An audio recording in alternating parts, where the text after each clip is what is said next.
তো চলুন এবার টাহুরা জিনের দ্বিতীয় পার্ট নিয়ে আলোচনা করি।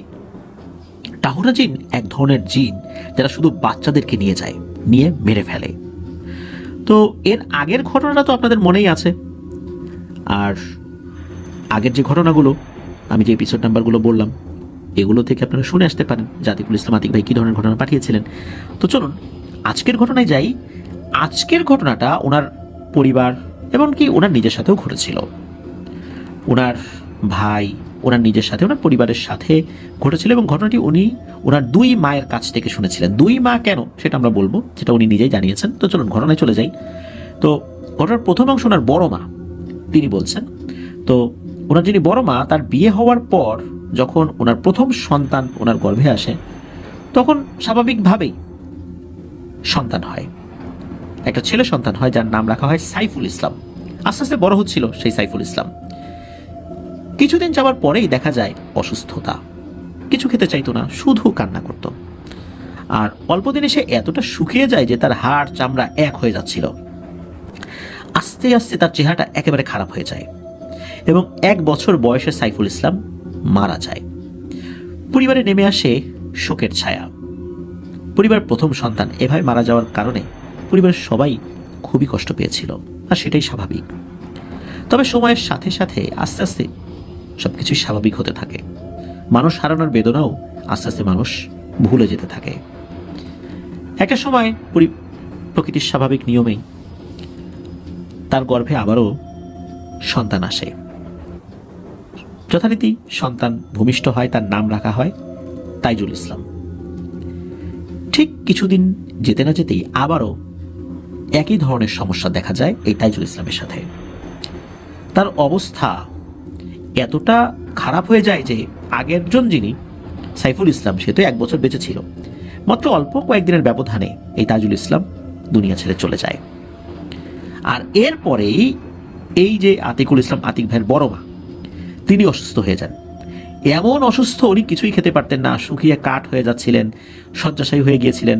ডাক্তার কবিরাজ অনেক কিছু দেখানো হয়েছে, কিন্তু কোনোভাবেই তিনি সুস্থ হচ্ছেন না। একদম মৃত্যুর প্রহর গুনছিলেন। তো দিন দিন অবস্থা এতটাই খারাপ হয়ে যাচ্ছিল যে মাঝে মাঝেই উনি অচেতন হয়ে যেতেন, মানে অজ্ঞান হয়ে যেতেন। অনেক কবিরাজ এসেছে, দেখে দেখে চলে গিয়েছে, কিন্তু রোগটা কি, সমাধান কি, কোনো কিছুই বলতে পারতো না। এভাবেই কেটে যায় কয়েক বছর।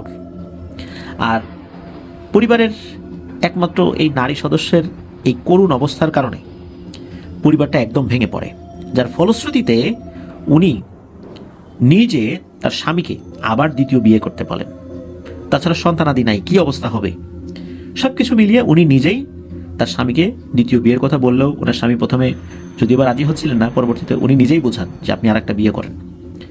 তো বিভিন্ন পারিপার্শ্বিক অবস্থা বিবেচনায় এই আতিকুল ইসলাম আতিক ভাইয়ের বাবা আবারও বিয়ে করেন। তো এই মায়ের সন্তান হচ্ছে আতিকুল ইসলাম আতিক ভাই আর কি। তো কিছুদিন পর আতিক ভাইয়ের মায়ের গর্ভে সন্তান আসে। তিনিও ছেলে সন্তান ছিলেন, সময় মতো তিনিও জন্মগ্রহণ করেছেন আল্লাহর রহমতে। কিন্তু এবারও সেই আগের সমস্যা শুরু হয়েছে। তবে এবার আর দেরি না করে শুরু করা হয় কবিরাজি চিকিৎসা, মূলত সেই টাহুরা জিনের বিরুদ্ধে চিকিৎসা। এটা সেই কবিরাজ, সেই মহিলা কবিরাজ যিনি টাহুরা জিনের প্রথম পর্বে কবিরাজি করেছিল। তো তিনি ওনাদের বাড়িতে আসেন। এসেই ওনাদের বাড়ির পেছন সাইডে 2টি গাব গাছ ছিল, সেই দিকে তাকিয়ে থাকেন বেশ অনেকক্ষণ। তারপর তিনি বাড়িটা বন্ধ দেন এবং কিছু জিনিস দিয়ে যান। সেই জিনিসগুলো বিছানায় রাখতে বলেন, যেই বিছানায় এই আতিক ভাইয়ের বড় ভাই ছিলেন। আর সবাইকে বলে যান যে এর আগেও এই টাহুরাই 2টো বাচ্চা নিয়ে গেছে, এবার এই বাচ্চার দিকে নজর দিয়েছে, সাবধানে থাকতে হবে সবাইকে। তো সবকিছু ঠিকঠাক মতো চলছিল। আর আতিক ভাইয়ের বাবাও ব্যবসা করতেন, যার ফলশ্রুতিতে সবসময় যে সন্ধ্যার আগে বাড়িতে আসতে পারতেন বিষয়টা এরকম না, মাঝে মাঝেই অনেক রাত করে বাড়িতে ফিরতে হতো। তো একবার হয় কি, এই আতিক ভাইয়ের মা এই আতিক ভাইয়ের বড় ভাইকে নিয়ে শুয়ে আছেন, সদ্য ভূমিষ্ঠ বাচ্চা। তো এই অংশটা আবার আতিক ভাইয়ের মা যিনি, মানে ছোট মা, তিনি বলছেন যে ওই দিন আবার আতিক ভাইয়ের বাবা ফিরতে দেরি করছিলেন। তো উনি তো শুয়ে আছেন বাচ্চার সাথে নিয়ে, কখন যে ঘুমিয়ে গেছেন মনে নেই। হঠাৎ করে উনি সজাগ হন, হয়ে দেখেন কিছু একটা জিনিস তার বাচ্চাটাকে টেনে নিয়ে যাচ্ছে। তো উনি উঠে বসে পড়েছেন। তো উঠে বসে পড়ার পর জিজ্ঞেস করে, কে রে, কে কে এরকম যখন বলেছেন, তখন মনে হলো ওই একটা ছায়ার মতো কিছু একটা বেরোয় গেল, কিন্তু বাচ্চাটা নিতে পারে নাই। তবে বাচ্চাটা দরজা পর্যন্ত নিয়ে গিয়েছিল, ওখানেই রেখে দিয়ে চলে যায়। তো উনি দ্রুত বাচ্চাটাকে কোলে নেন, কোলে নিয়ে আবার বিছানায় চলে আসেন। বুঝতে পেরেছেন ভয়ানক কিছু একটা হয়েছে। উনি তা মানে দরজা কিন্তু বন্ধ, কিন্তু ওই অভাবটা আসলো, চলে গেল। বুঝতেই পারছেন যে আসলে এই ধরনের অশরীরীদের আসতে তো আসলে দরজা খোলা বন্ধ আসলে খুব একটা প্রয়োজন হয় না। এর অল্প কিছু সময়ের মধ্যেই আতিক ভাইয়ের বাবা বাড়িতে আসেন। তখন তাকে সবকিছু খুলে বলা হয়। তো তখন তিনি আতিক ভাইয়ের মাকে একটু সাহস দিয়েছিলেন। এর ঠিক 2 দিন পরে ওই কবিরাজটা আসে। তো এসে বলেন যে আগামী 7 দিন এই বাচ্চাটাকে বেশ খেয়ালে রাখতে হবে। 7 দিনের মধ্যে এই টাহুরা জিনটা আবার আসবে, এবং আবার আসবে না, প্রতিদিনই সে এই বাচ্চাটাকে নিয়ে যাওয়ার চেষ্টা করবে। খুব সাবধান, রাতের বেলা কোনোভাবেই এই বাচ্চা যেন একা না থাকে। শুধু রাতটা, দিনের বেলাও একা রাখা যাবে না। প্রথম দিন চলে যায়, প্রথম রাত চলে যায়, সমস্যা হয় না। তো দ্বিতীয় দিন রাতের বেলা, ওই রাতের বেলা আতিক ভাইয়ের মা বাবা দুই পাশে শুয়ে আছেন, মাঝখানে আতিক ভাইয়ের ভাইকে রাখা হয়েছে। তো আসলে রাত কয়টা বাজে ওনারা আসলে এতটা মনে করতে পারেন নাই। তবে একজন ঘুমান আর একজন পাহারা দেন, মানে দুইজন একসাথে ঘুমান না, মা বাবা দুজন একসাথে ঘুমানো যাবে না, একজন ঘুমান আর একজন, এইভাবে চলছে। আসলে কখন যে ওনারা দুজনেই ঘুমিয়ে গেছেন কেউ বলতে পারেন না। হঠাৎ ঘুম ভাঙে আতিক ভাইয়ের মার। তো উনি অন্ধকারে হাত দিয়ে দেখেন যে আতিক ভাইয়ের বড় ভাই সে বিছানায় নাই। তো তার মা ভেবেছেন হয়তো বা নড়াচড়া করে দূরে সরে গেছে, কিন্তু উনি অন্ধকারে হাত রাখছেন, কোথাও পাওয়া যাচ্ছে না। ঘরের মধ্যে কিন্তু ওই হারিকেনের আলোটাও যে কম করে জ্বালিয়ে রাখা বিষয়টা এরকম না, হারিকেনও বন্ধ। তখন এই আতিক ভাইয়ের বাবাকে আতিক ভাইয়ের মা ডাকতেন, এই উঠো উঠো, দেখো তো ছেলেটাকে খুঁজে পাচ্ছি না। আতিক ভাইয়ের বাবা উঠে প্রথমে তার হাতের কাছে যে লাইটটা থাকে, 3 ব্যাটারির একটা লাইট ছিল, ওটা খুঁজছেন। কারণ লাইট না পেলে তো আসলে উনি বুঝতে পারছেন না যে কোথায় আছে বাচ্চাটা। আর উনি যখন ওই বালিশের নিচে নিচে হাত রাখছেন, বালিশের নিচে কবিরাজের দেয়া কিছু জিনিস ছিল, তো উনি সেটাও ফিল করছেন না, মানে ওই জিনিসগুলো ওখানে নাই। এখন অন্ধকারে বাচ্চার মা, তো মানে আতিক ভাইয়ের মা হাত রাখছেন বাচ্চাকে খোঁজার জন্য, আর আতিক ভাইয়ের বাবা উনি ওই টর্চ লাইটটা খোঁজার জন্য হাত রাখছেন। এর মধ্যে তো চিৎকার চেঁচামেচি শুরু হয়ে গেছে। আতিক ভাইয়ের মা চিল্লাচিল্লি শুরু করেছেন। তখন অন্য ঘরে যারা ছিলেন আর কি, তারা তো চলে এসেছেন। তারা আবার হারিকেনের যে বাতিটা ওটা নিয়ে চলে আসেন। তো নিয়ে এসে যখন হারিকেনের আলোটা নিয়ে আসেন, তো ওনারা তো অন্ধকারের হাতে হাতে যায় দরজা খুলেছেন।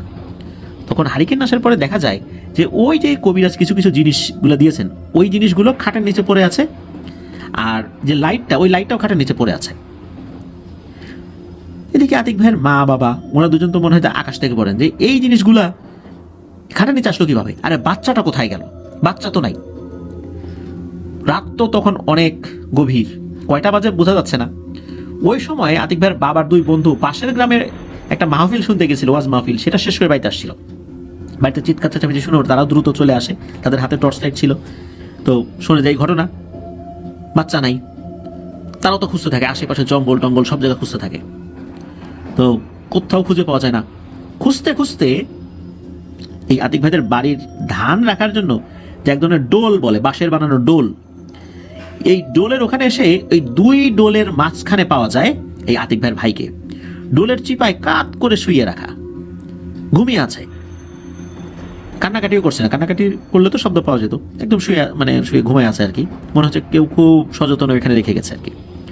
তো বাচ্চাটাকে পাওয়ার পর সবাই যেন নতুন করে জীবন ফেরত পেল, এমন একটা অবস্থা।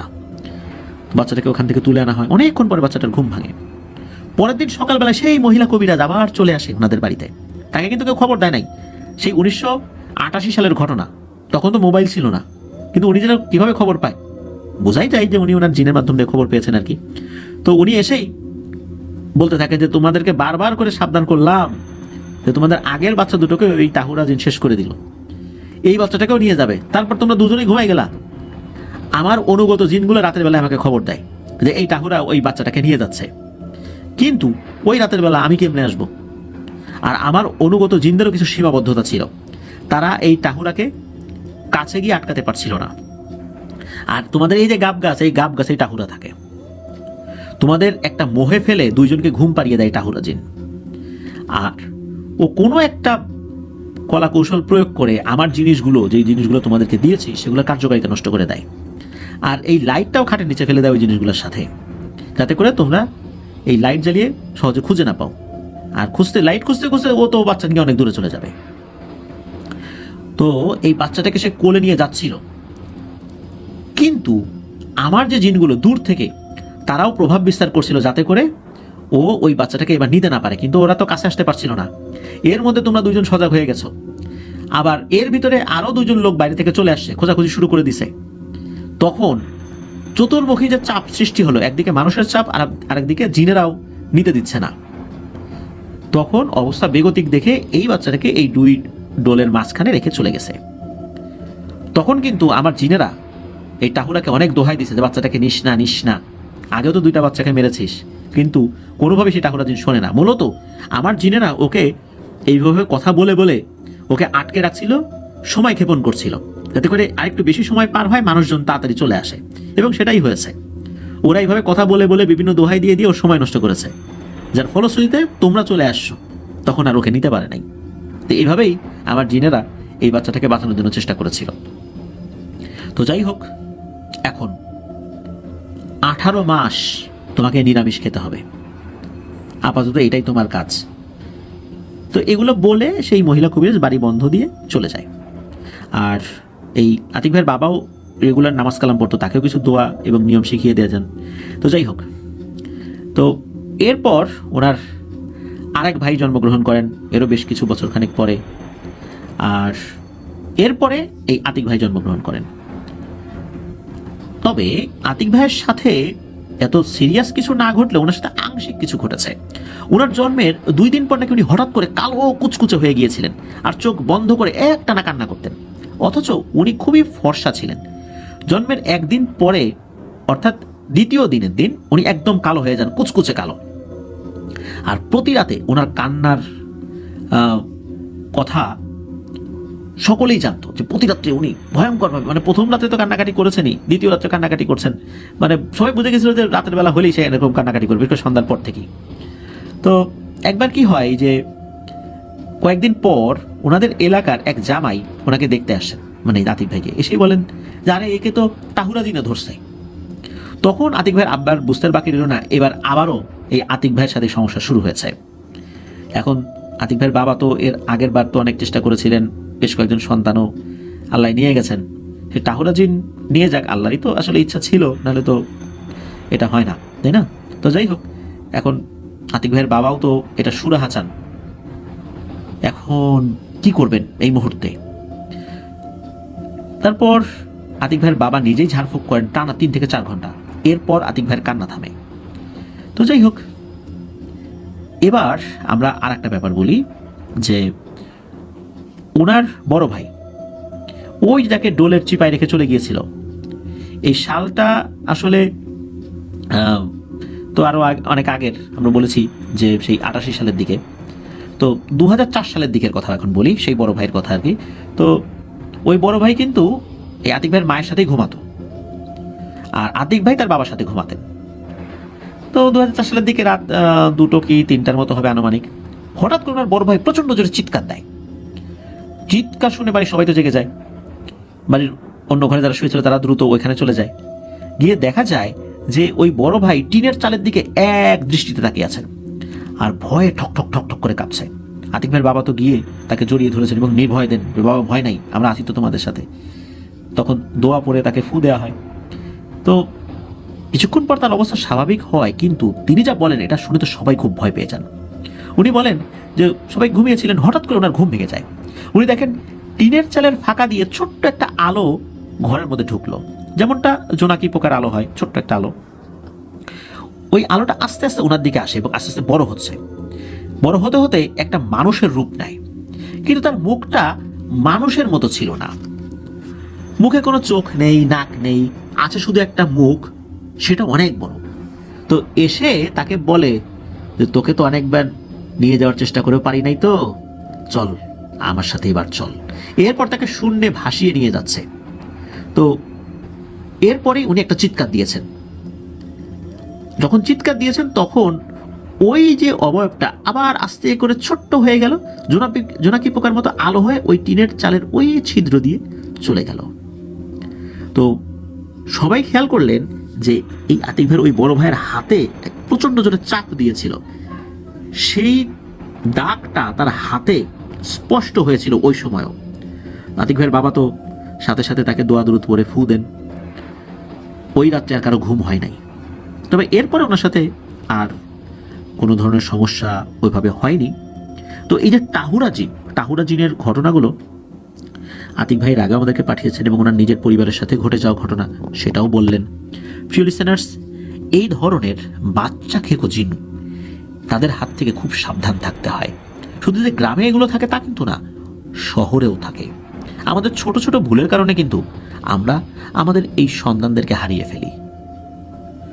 আমি সবসময় বলি, এখনো বলছি, আমরা যখন আমাদের সন্তানদেরকে একা রেখে কোনো কাজ করব, ধরুন যে বাচ্চা ঘুমিয়ে আছে, অন্য কাজ করতে হবে, আমরা আমাদের মোবাইল ফোনে সূরা বাকারা অথবা রুকিয়ার আয়াত এগুলো অল্প সাউন্ড দিয়ে হলেও দূরে রাখি বা কাছে রাখি, সেটা রুমের মধ্যে রেখে আমরা অন্য কোনো কাজ করতে পারি। ইনশাল্লাহ এই টাহুরা জিন কেন, অন্য কোনো জিন বাচ্চার কোনো ক্ষতি করতে পারবে না।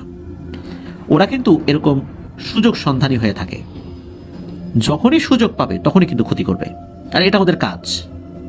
টাহুরা জিনের ধর্মটাই এরকম, ওরা বাচ্চাদেরকে নিয়ে যাবে, বাচ্চাদেরকে খেয়ে ফেলবে, বাচ্চাদেরকে মেরে ফেলবে, এটাই ওদের কাজ। সুতরাং ওরা তো ওদের কাজ করবেই, কিন্তু আমরা আমাদের কাজও করে যাবো ইনশাআল্লাহ।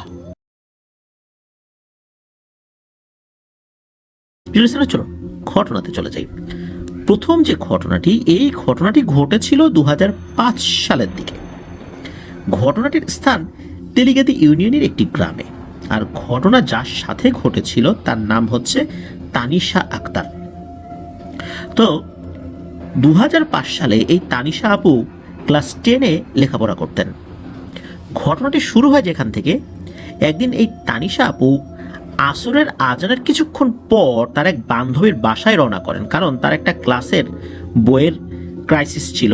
ওই সময় ওই বইটি তার ছিল না, এই বইটি আনার জন্য তার বান্ধবীর বাড়িতে যেতে হবে। তার বান্ধবীর বাড়িটা অবশ্য তার বাড়ি থেকে খুব বেশি দূর ছিল না, হেঁটে যদি সে যেতে চায় 20 মিনিটের মতো হবে। তো উনি চিন্তা করেছিলেন যে বান্ধবীর বাসায় একটু তাড়াতাড়ি যাবেন, 10 মিনিট হয়তো অবস্থান করবেন, গল্পগুজব করবেন, এরপরে বইটা নিয়ে মাগরিবের আজানের আগেই উনি ওনার নিজের বাসায় চলে আসবেন। তো যেইভাবে সেই কাজ তিনি রওনা করলেন তার বান্ধবীর বাড়িতে।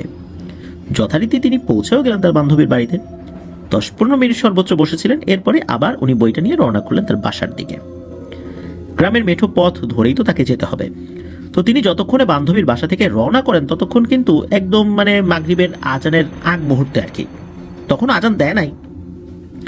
তো আকাশে লাল আভা ছড়িয়ে পড়েছে। তো উনি রওনা করে বাড়ির পথে আসতে লাগলেন। তো বান্ধবীর বাসা থেকে তার বাসায় আসতে পথের পাশে কিন্তু 2-3টা শ্মশান পড়ে, ছোট ছোট শ্মশান আর কি। তো মূলত এই মেঠো পথের পাশেই এই 2-3টা শ্মশান। আর ওই সময়ে গ্রামের পথঘাটে মানুষজন একটু কমই থাকে।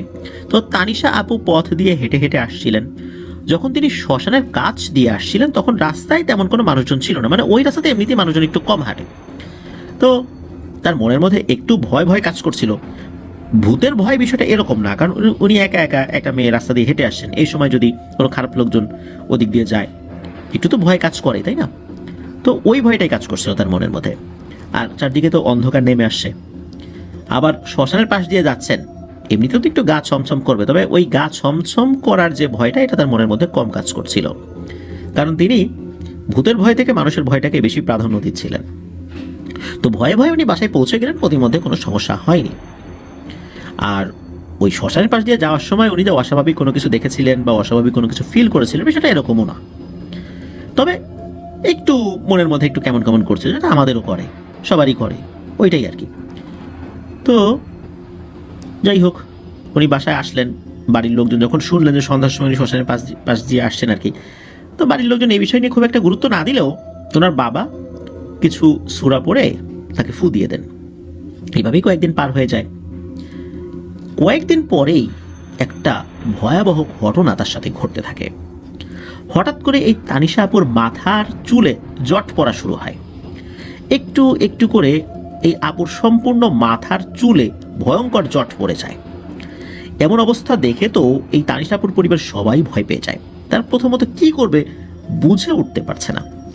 তারপর এই তানিশা আপুর পরিবার কবিরাজের খোঁজ করতে থাকে। তারা কবিরাজ পায়ও। তো কবিরাজকে খবর দিলে বাড়িতে আসে, কিন্তু বাড়ির ভেতরে প্রবেশ করতে গেলেই কবিরাজ বলে ওঠে, ওরে বাবারে, এই বাড়িতে ভয়ঙ্কর কিছু একটা আছে, এই বাড়িতে ঢুকতে পারবো না। যদি ঢুকিও, যেই জিনিসটা এই বাড়িতে আছে সেই জিনিসটা আমার এবং আমার পরিবারের ভয়ানক ক্ষতি করবে। আর এমন ভয়াবহ কোনো কিছুর মুখোমুখি আমি কখনো হই নাই, আর এই জিনিস এখান থেকে তাড়ানোর বিদ্যা আমার জানা নেই। এমন কথা বলে কবিরাজ বিদায় হয়। এরপর আরও কিছু কবিরাজ আনা হয়, তারাও প্রায় একই ধরনের কথা বলে ওই বাড়ি থেকে চলে যায়। আসার আগে অনেক হম্বিতম্বি করতো কবিরাজগুলো, যে ঠিক আছে দেখে নেব এটা সেইটা, কত এরকম সরাইলাম, কত এরকম তাড়াইলাম, কিন্তু যেই না আসে সাথে সাথে তাদের হম্বিতম্বি চলে যায়। সবাই একদম ভিজা বেড়ালের মতো হয়ে যায়, মানে ভিজা বেড়াল হয়ে একদম ওইখান থেকে পলায়ন করে, এমন একটা অবস্থা। সকলের বিদ্যা বুদ্ধি ওখানে এসে শেষ, কেউ এই বাড়িতেই ঢুকতে পারে না। এদিকে দিনকে দিন তানিশাপুর অবস্থাও ভয়াবহ হতে থাকে। তিনি দিন দিন ক্ষিপ্র মেজাজের হয়ে যেতে থাকেন। তিনি কারো কথাই শুনতেন না, তাকে কিছু বললেও কোনো লাভ হতো না, আর সবার সাথে তুই তুকারি করে কথা বলতে শুরু করেন। যদি তার আব্বু তাকে বলতো, মাগো এই কাজটা করো, অথবা এমন করতে হয় না, তখন এই তানিশাপু বলতো, এই বেটা তুই পারলে তোর কাজ করে নে, আমাকে কেন বলিস। মানে তার বাবার সাথেও এই ধরনের আচরণ করতেন, অথচ তার বাবার সাথে তার সম্পর্ক খুবই ভালো, বাবা ছাড়া সে কিছুই বোঝে না, কিন্তু তার আচরণটা এমন হয়ে গিয়েছিল। শুধু যে ব্যবহার তা কিন্তু না, আস্তে আস্তে তার ভেতরে ভয়ানক রূপ প্রকাশ পেতে থাকে। সে শুধু খারাপ ব্যবহার করছে বিষয়টা এরকম না, সে এরপর লোকজনকে দেখলেই মারধর করা শুরু করে। আর তার শরীরে 10 থেকে 15 জন শক্ত সমর্থ পুরুষ মানুষের যেরকম শক্তি, ওই রকম শক্তি চলে আসে, তাকে কেউ ধরে রাখতে পারে না। এর ভেতর তো কবিরাজের খোঁজ তো মানে তারা চালিয়েই যাচ্ছিলেন, আর যারাই আসতো তাদেরকেই তানিশাপু অশ্লীল ভাষায় গালিগালাজ করতো, আর কবিরাজ ওঝারা তো বাড়ির উঠোন থেকেই পালাতো। তো এভাবে তো চলছে, আর দিন দিন তানিশাপুর অবস্থা আরো খারাপ হচ্ছে। ওনার চেহারা মাশাআল্লাহ মোটামুটি ভালো ছিল, কিন্তু ওনার দিকে তাকালে এক ধরনের ভয়ঙ্কর একটা অনুভূতি মানুষের মধ্যে কাজ করত। দেখলেই মনে হতো যে ওনার সুন্দর চেহারার আড়ালে কোনো একটা বিভৎস জিনিস ওনার চেহারার মধ্যে বসে আছে। যে দেখতো সেই ভয় পেত, কিন্তু তার চেহারাতে একদম ভয়ানক হয়ে গেছিল বিষয়টা এরকম না, এক ধরনের ভয়ানক অনুভূতি মানুষের মধ্যে কাজ করত। আর তার এই ভয়ঙ্কর অবস্থা আস্তে আস্তে যেহেতু বৃদ্ধি পাচ্ছিল তার আচরণে, বিভিন্ন কাজকর্মে, পরিবারের লোকজন বাধ্য হয়ে লোহার শেকল দিয়ে তাকে বেঁধে রাখে। সে সামনে যাকে পেত তাকেই মারত। এমন অবস্থায় পরিবারের লোকজন আর কি করবে? পরিবারের সবাই হতাশ, আর নিজের মেয়ের এমন অবস্থা কোন পিতামাতা সইতে পারে? খুবই দুর্বিষহ জীবনযাপন করছিলেন। এমন অবস্থায় তারা একদিন এক অভিজ্ঞ ওঝার খোঁজ পেলেন। ওই কবিরাজের বাসা ছিল মোরেলগঞ্জ ফেরিঘাট পার হয়ে ওপারের কোনো একটা জায়গায়, জায়গাটার সঠিক নাম অবশ্য জানাতে পারেন নাই তাহমিদ ভাই। তো ওই কবিরাজের অনেক নাম ডাক ছিল ওই ফেরিঘাট পার হয়ে ওই এলাকায়। তো খবর পেয়ে এই তানিশাপুকে নিয়ে অনেক কষ্ট করে সেই কবিরাজের ঠিকানায় রওনা হন তানিশাপুর পরিবার। তানিশাপুকে তো নিয়েই যাওয়া যায় না, কারণ ওনার শরীরে তো ভয়ানক শক্তি, তারপর শেকল দিয়ে বেঁধে রাখা, কখন ছুটে যায়, কাকে মারে, কি করে ধরে, মানে একটা বিশ্রী অবস্থা আর কি।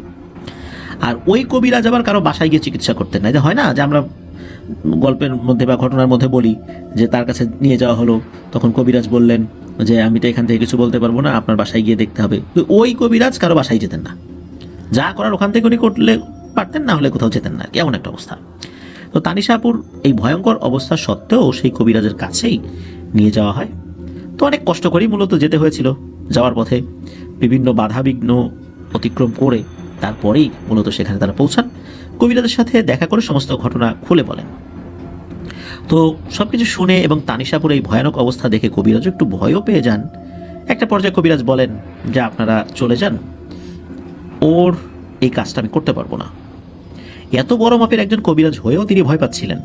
যখন তিনি পারবেন না বললেন, তখন তানিশাপুর পরিবারের সকলে কবিরাজের কাছে খুব কান্নাকাটি শুরু করলো, আকুতি মিনতি করতে লাগলো।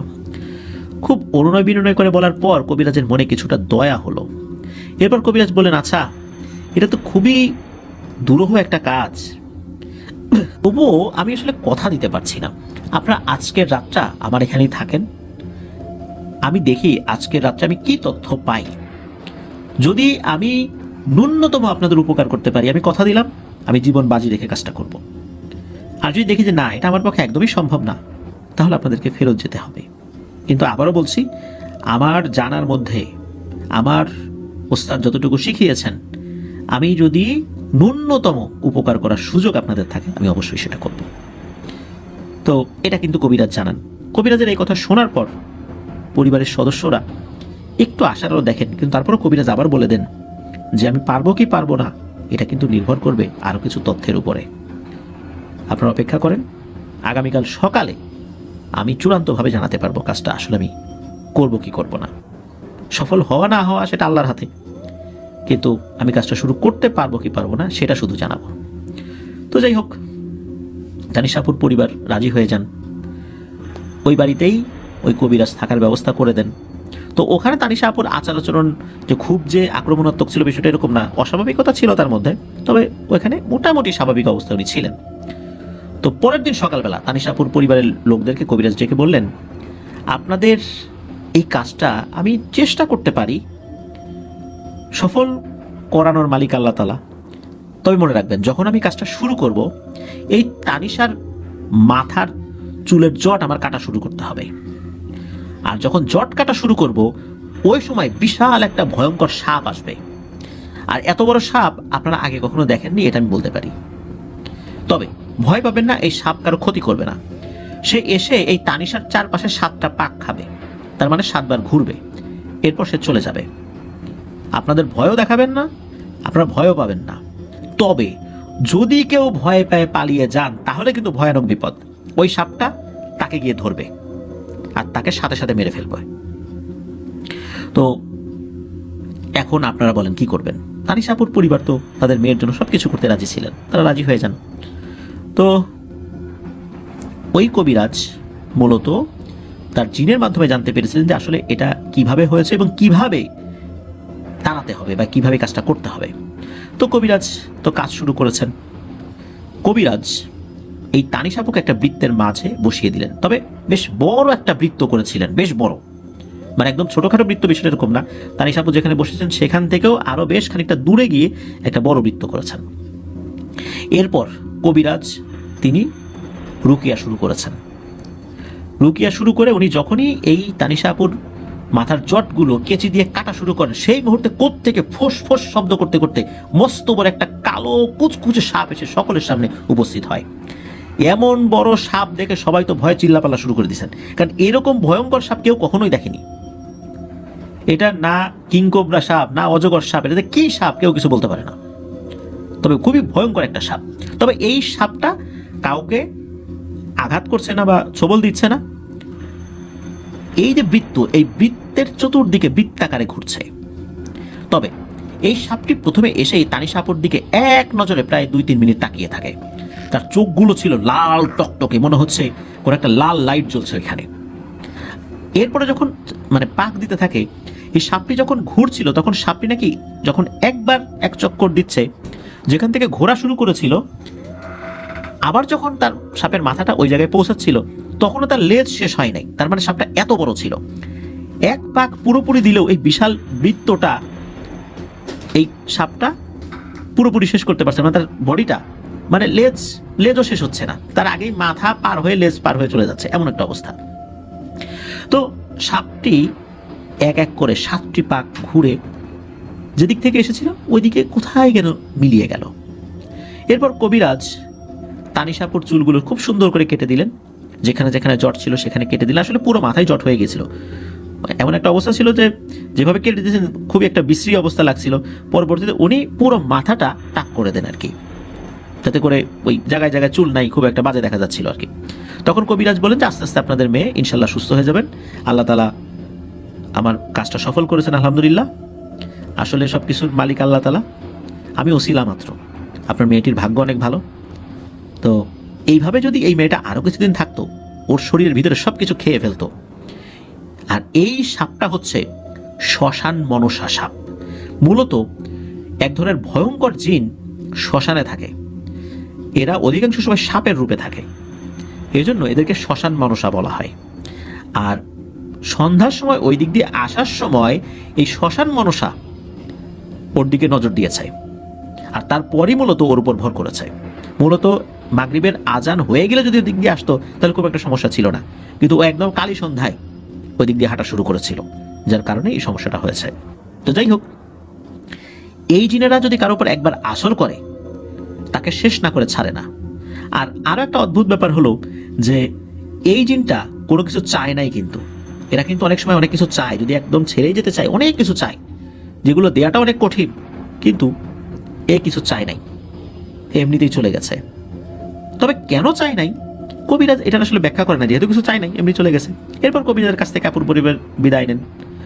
ঘটনা কিন্তু এখানে শেষ না। আপুকে নিয়ে তো তার পরিবারের সকলে বাড়ির উদ্দেশ্যে রওনা করেছেন। ঘটনার একটা জায়গায় আসলে মানে ঘটনা একটা জায়গায় বলতে যে আমরা এই যে ব্যাপারটা বললাম, তানিশ আপুকে নিয়ে কবিরাজের বাড়িতে আসা হবে, মাঝখানে একটা নদী পড়ে। কবিরাজ বলেছিলেন যে এই যে মাথার জটগুলো, এই জটগুলো ঠিক নদীর মাঝখানে ফেলে দিবেন, যখন পার হবে নদীর মাঝখানে ফেলে দিবেন। তো একটা কাগজের একটা প্যাকেটে ভরে দিয়েছিলেন কবিরাজ সেই জটগুলো।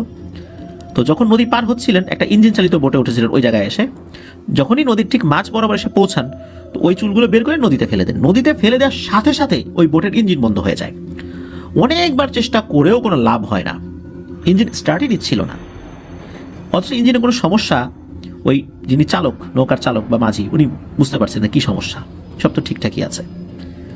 এমন অবস্থায় এই তানিশাপুর পরিবার ওই কবিরাজকে ফোন করেন। ওই সময় কিন্তু এরকম স্মার্টফোন ছিল না, বাটনওয়ালা ফোন ছিল। তো এই ফোনে তাকে ফোন করেন আর কি।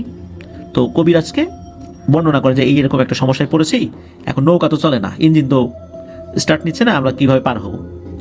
তখন কবিরাজ শিখিয়ে দেন যে যেখানে আপনারা ওই জটটা ফেলেছেন ওইখান থেকেই বা আশপাশ থেকে একটু পানি তোলেন, পানি তুলে সূরা ফালাক এবং নাস সবাই মিলে পড়বেন, যারা যারা ওখানে জানেন সবাই মিলে পড়বেন, সবাই মিলে ওই পানিতে ফু দিবেন, ফু দিয়ে ওই ইঞ্জিনের উপর এটা ছিটিয়ে দেন, তারপর স্টার্ট দেন। সত্যি তাই, তারা সবাই মিলে সূরা ফালাক এবং নাস পড়লো ওইখান থেকে একটু পানি নিয়ে। এরপর যখন ওই পানিটা ওই ফু দেওয়ার পর পানিটা যখন ওই ইঞ্জিনের উপর ছিটিয়ে দেওয়ার পর ইঞ্জিন যখন স্টার্ট দেওয়া শুরু করলো সাথে সাথে স্টার্ট হয়ে যায়। এই ঘটনা কিন্তু সবার সামনেই ঘটেছিল। তারা আল্লাহর রহমতে সহি সালামতে বাড়িতে পৌঁছে যান। এরপর আপু আস্তে আস্তে সুস্থ হয়ে যান। তারপর থেকে আপুর সাথে আর কোনো ভয়ের ঘটনা ঘটেনি। তানিশা আপু এখন সুস্থ আছেন, ভালো আছেন, আপুর বিয়ে হয়েছে, সন্তানাদি আছে, উনি আলহামদুলিল্লাহ খুব ভালোভাবে জীবনযাপন করছেন। তো এই তো গেল তানিশা আপুর ঘটনা। আসুন এবার আমরা চলে আসি তাহমিদ ভাইয়ের পরবর্তী ঘটনায়। আর এই ঘটনাটি তাহমিদ ভাইকে দিয়েছেন যিনি, তার নাম হচ্ছে আলামিন ভাই। তো এই ঘটনাটি ঘটেছিল এই আলামিন ভাইয়ের আপন নানা আব্দুস সোবহান হাওলাদারের সাথে। ঘটনাটি অবশ্য অনেক আগের ঘটনা, সঠিক সাল তারিখ বলা যায় না। তখন আব্দুস সোবহান নানা নতুন বিয়ে করেছেন, তখন তার একটি মাত্র সন্তান হয়েছে, আর সেটা হচ্ছে এই আলামিনের বড় মামা। ঘটনাটি আজ থেকে প্রায় কমপক্ষে ৪৫ বছর আগের তো হবেই। তখন তো আব্দুস সোবহান নানা পুরোপুরি যুবক মানুষ, আর গ্রামের মানুষ কিন্তু বেশিরভাগই ওই সময় তারা কৃষি নির্ভর ছিলেন, আর আর্থিক অবস্থা তো বুঝতেই পারছেন অনেকটাই দুর্বল ছিল। তো এই আব্দুস সোবহান নানা উনি কি করতেন, মাটি কাটার কাজ করতেন। তখন ওই মাটি কাটার জন্য যে দিনমজুর যারা থাকতেন আর কি, তিনি ওরকমই একজন ছিলেন। তখন বিভিন্ন জায়গায় পুকুর খনন করা হতো, তারপরে বিভিন্ন ঘেরের জমির মাটি কাটা হতো। তো উনি ওরকম কাজ করতেন আর কি। তো হয় কি একদিন নানা তার কাজ শেষ করে বাড়িতে এসে খেয়ে দিয়ে তাড়াতাড়ি ঘুমিয়ে পড়েন। আগেকার মানুষরা যারা খুবই পরিশ্রম করতেন, এখনও তো যারা অনেক পরিশ্রম করেন তারা কিন্তু খুব দ্রুত শুয়ে পড়েন এবং খুব ভোরবেলা উঠে পড়েন, যেটা সুন্নত নিয়ম আর কি। তো নানাও কিন্তু এর ব্যতিক্রম ছিলেন না, তিনিও তাড়াতাড়ি ঘুমিয়ে পড়েন। পরদিন সকাল সকাল আবার তাকে মাটি কাটতে যেতে হবে, তো উনি ঘুমিয়ে পড়েছেন। এরপর ভোরবেলা কে যেন তাকে ডাকাডাকি শুরু করে। তো নানার ডাক শুনে উঠলেন, দেখলেন তার দরজায় ৭-৮ জন লোক দাঁড়িয়ে। ভয়ঙ্কর ভূতের কিছু নয়, যারা দাঁড়িয়ে আছে সবাই তার চেনা জানা, যাদের সাথে তিনি প্রতিদিন কাজ করেন।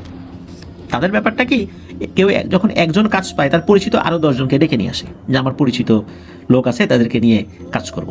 তো এভাবেই কিন্তু প্রত্যেকের পরিপূরক হিসাবে কাজের ব্যবস্থা করে দেন আর কি। একজন কাজ পেলে আরো ১০ জনকে নিয়ে যান। তো এভাবেই কিন্তু সারা বছরই কাজ এভাবে নিজেদের মধ্যে তারা সমন্বয় করে সবসময় তারা কাজ করেনি, এই জন্য তারা সবাই সবার পরিচিত ছিলেন। তারাও কিন্তু এই মাটি কাটার কাজই করেন, আর তারা দল বেঁধে কাজ করেন। তো তো আব্দুস সোবহান নানা যখন দেখেন যে তারই পরিচিত লোকজন তাকে ডাকছে, তুমি যখন বের হয়ে আসছেন, তা একজন বলে, এই বেটা আর কতক্ষণ ঘুমাবা, তাড়াতাড়ি চলো কাজ করব। আর মাটি কাটার কাজ কিন্তু একটু সকাল সকাল শুরু করতে হয়। তবুও নানা বাইরের দিকে তাকিয়ে দেখলেন যে এখনো তো অনেক অন্ধকার অন্ধকার লাগছে। তো নানা তাদের জিজ্ঞেস করেন, কিরে বেটা তোরা সকাল সকাল মানে এত সকাল সকাল রাত থাকতে ডাকাটাকি শুরু করছিস কেন? এমনিতে তো সারাদিন কাজ করা লাগে, আর এই যে এত সকাল সকাল যে ডাকতেছিস রাত থাকতে, এই বেটা বেশি কাজ করলে কি আমাকে টাকা বেশি দিবে নাকি? আমাদের যখন সময় তখন যাব, এত আগে আগে ডাকাডাকি করতেছিস, ঘুম যদি পরিপূর্ণ না হয় কাজে কামে কি আর শক্তি পাবো নাকি? তো নানা তাদেরকে এইগুলা বলেন। তো নানা কিন্তু তখনও বুঝতে পারছিলেন যে ফজরের আজান হয়েছেন কিনা, ভাই ফজরের আজান হয়েছে কিনা এটা তো উনি বুঝতে পারছেন না। তো ভাবলেন যে ক্লান্ত শরীর নিয়ে ঘুমিয়ে পড়েছি, একটু ভালো ঘুম হয়েছে, মনে হয় আজান কখন দিছে বুঝতে পারি নাই, এরকম উনি চিন্তা করছেন।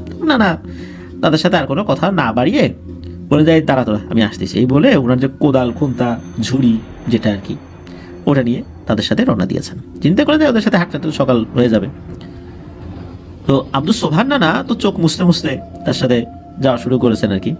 তো মাঠের দিকে যাওয়া শুরু করেছেন, যেখানে কাজ করবেন আর কি ওইদিকেই যাচ্ছেন যেখানে তাদের কাজ করার কথা ছিল সকালবেলা। তো আগেকার দিনে কিন্তু কাজ শুরু করে, এখন যে এক্সক্যাভেটর বা ভিকু মেশিন, তখন তার এগুলো দিয়ে কাজ করা হতো না, তখন কিন্তু অনেক সময় লাগতো, মাস পার হয়ে যেত কাজ করতে করতে। এখন যেমন একদিনে পুকুর খনন করে ফেলা যায়, তখন কিন্তু মাসের পর মাস লেগে যেত এই কাজগুলো করতে। কখনো কখনো তারা মাটি কেটে জমির মধ্যে বেড় তৈরি করতেন, কখনো পুকুর তৈরি করতেন, কখনো কখনো আইল তৈরি করতেন, মানে বিভিন্ন ধরনের কাজ আর কি। তো নানা ওই তাদের পিছু পিছু যাচ্ছেন, মানে তার সঙ্গী সাথী যারা আছে তাদের পিছু পিছু যাচ্ছেন আর কি। তো চারদিকে তো ওই সময় ভালোভাবে দেখা যাচ্ছিল না, আর ওই সময় হয়তো বা পূর্ণিমার আগের বা পরের বা এরকম একটা সময় ছিল আর কি, আকাশ ভালোই পরিষ্কার ছিল, সকাল না হলেও বেশ পরিষ্কারই লাগছিল চারদিকে। তো এক পর্যায়ে তারা পৌঁছেও যান সেই স্থানে যেখান থেকে মাটি কাটবেন। তারপর যথারীতি মাটি কাটার কাজ শুরু হয়ে যায়। বলে রাখা ভালো, আব্দুস সোবহান নানা কিন্তু ওই খোন্তা চালাতেন, খোন্তা যেটা, আর তার মানে হচ্ছে তিনি মাটির চাকা বা চাইন এগুলা কাটতেন, মানে মাটির যে একটা অংশ চাপ আর কি, এটা কাটতেন। তো এতক্ষণ পর্যন্ত সবকিছু ঠিকঠাক চলছিল, কোনো ধরনের কোনো সমস্যা হয়নি। আর তিনি এখন পর্যন্ত কিছুই বুঝতে পারেননি যে তিনি আসলে কাদের সাথে এসেছেন। তো নানা তো মাটির চাক কাটা শুরু করেছেন, সাথে লোকগুলো মাটির চাকগুলো ধরে ধরে ফেলা শুরু করলো আরেক জায়গায়। তো নানা এবার খেয়াল করে দেখলেন যে মাটির চাকগুলো বা দলাগুলো আব্দুস সোবহান দাদা কাটছিলেন, সেই চাকগুলো ওই মানুষগুলো ধরে ধরে অনেক দূর পর্যন্ত ফেলছে। তার মানে হলো, সাধারণ মানুষ যদি একটা চাকা বা দলা মিনিমাম 3 হাত দূরে ফেলতে পারে, এরা মাটির এক একটা চাকা ধরে 10-15 হাত দূরে নিক্ষেপ করছে।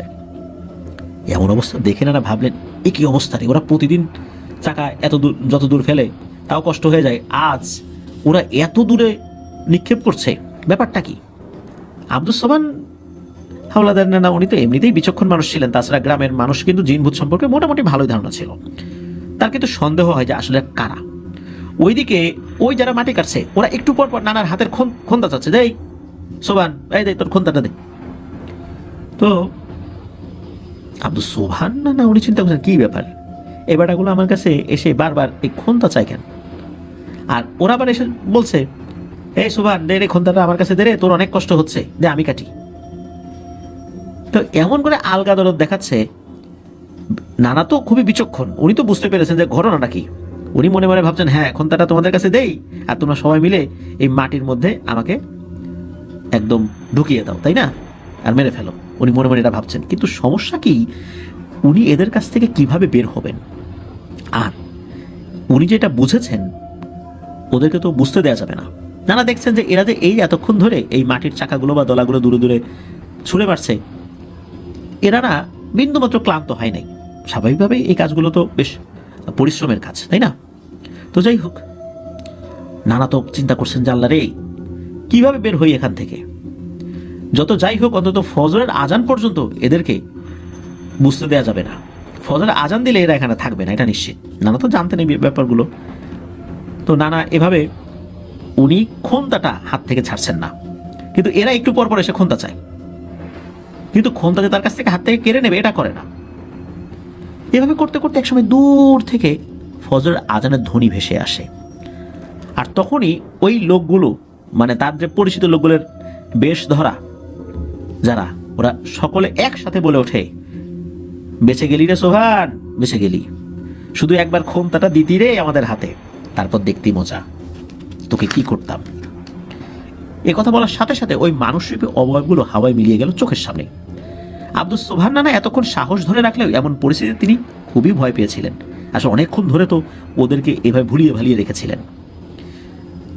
উনি তো এই ঘটনার পর এক দৌড়ে বাড়িতে চলে গেলেন, ডাকাটাকি শুরু করলেন। তার ডাক শুনে বাড়ির ভেতর থেকে তার স্ত্রী আরও যারা ছিল বের হয়ে এলো, জিজ্ঞেস করলেন যে কি হয়েছে।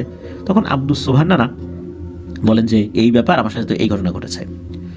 তখন তার পরিবারের সদস্যরা বলল যে কই, আমরা তো কোনো ডাক শুনিনি, তোমাকে কখন ডাকলো? আমরা এই ধরনের কোনো ডাক টাক শুনি নাই।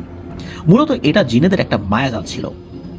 আসলে কেন আব্দুস সোবহান নানাকে এইভাবে ডেকে নিয়ে গিয়েছিল, কি শত্রুতা ছিল তাদের সাথে, এটা জানা যায় নাই। তবে আব্দুস সোবহান নানা উনি ওই ঘটনার পরে সামান্য একটু জ্বর আসছিল, একদিন অসুস্থ ছিলেন, এরপর আল্লাহর রহমতে উনি সুস্থ হয়ে গিয়েছিলেন। উনি একজন হুজুরের কাছে গিয়েছিলেন, তিনি ঝাড়ফুঁক করে দিয়েছিলেন। তো হুজুর বলেছেন এরা খুবই দুষ্ট প্রকৃতির জিন, এরা রাতের বেলা মানুষকে মায়াজালে ফেলে নিয়ে মেরে ফেলে। ওরা ওই ধরনের লোকদেরকে টার্গেট করে যেই ধরনের লোকদেরকে পরের দিন ভোরবেলা বা রাতের বেলা বা সকালবেলা এসে ডাকার কথা থাকে। ওরা ওই নিশি ডাক দিয়ে নিয়ে যায়, আর তখনই মানুষ এদের ফাঁদে পড়ে যায়। মূলত মানুষকে বলি দেওয়াটাই এদের কাজ। তো আল্লাহ তোমাকে বাঁচিয়ে দিয়েছেন। তো আব্দুস সোবহান নানাকে তো এখনো বেঁচে আছেন, ভালো আছেন, সুস্থ আছেন। তো এটি ছিল ঘটনা। তো চলুন ঘটনাতে চলে যাই। ঘটনাটি ঘটে 1980 সালের দিকে। ঘটনাটির স্থান নরসিংদী জেলার পলাশ থানার চালনা গ্রামে। বলে রাখা ভালো, চলনা এখনো প্রায় প্রত্যন্ত অঞ্চলই। গ্রামটা এখনো অনেকটাই নির্জন, ফসলি ক্ষেত খামার ও অপরূপ প্রাকৃতিক সৌন্দর্যে ঘেরা। এখনো সেখানে ছোটখাটো ভয়ানক ঘটনা ঘটে। লোকমুখে শোনা যায় একসময় এই গ্রামের অনেকেই নাকি জিন লালন পালন করতেন। এমনকি এই ওয়াকিল ভাই যার কাছ থেকে ঘটনা সংগ্রহ করেছেন তার দাদাও নাকি কয়েকটি জিন পালতেন। লোকজন আগে এই জিনগুলো লালন করতেন। সেই জিনগুলো পরবর্তীতে তাদের মালিকের মৃত্যুর পর সেই গ্রামেই থাকতে শুরু করে। সেই গ্রামেরই একজন বাসিন্দা ছিলেন, তার নাম ছিল মোহাম্মদ শামসু মিয়া। তার 2 থেকে 3 বছর একটি ফুটফুটে কন্যা সন্তান ছিল। ওই মেয়ে শিশুটি দেখতে মাশাআল্লাহ অনেক সুন্দর ছিল, তাই সেই শিশু ছিল সবার চোখের মণি। শুধু সুন্দর ছিল এই জন্য চোখের মণি ছিল বিষয়টা এরকম না। বাচ্চাটা খুব হাসি খুশি ছিল, সবার কোলে যেত, হাসতো সব সময়, এই জন্যই মূলত সবার চোখের মণি ছিল সে। যেই দেখতো সেই তাকে আদর করত। মেয়েটার বয়স যখন 1.5 থেকে 2 বছর, তখন থেকেই একটা অদ্ভুত ঘটনা ঘটতে শুরু করে তার সাথে। একটি সাপ এসে নাকি তার সাথে খেলাধুলা করত। অনেক সময় দেখা যেত মেয়েটি একা একা কার সাথে যেন খেলছে, কিন্তু কাউকে দেখা যেত না। দিনের বেলায় এরকমটা হতো, আবার ওই সাপের উপস্থিতি অনেকে দেখতেন। সবসময় সাপ দেখতেন বিষয়টা এরকম না, কখনো কখনো মনে হতো সে কারোর সাথে খেলছে কিন্তু কাউকে দেখা যাচ্ছে না। আর অন্য কেউ কিন্তু বিষয়টা আসলে বুঝতে পারতো না, শুধু তার মা বাবা বিষয়টি বুঝতে পারত।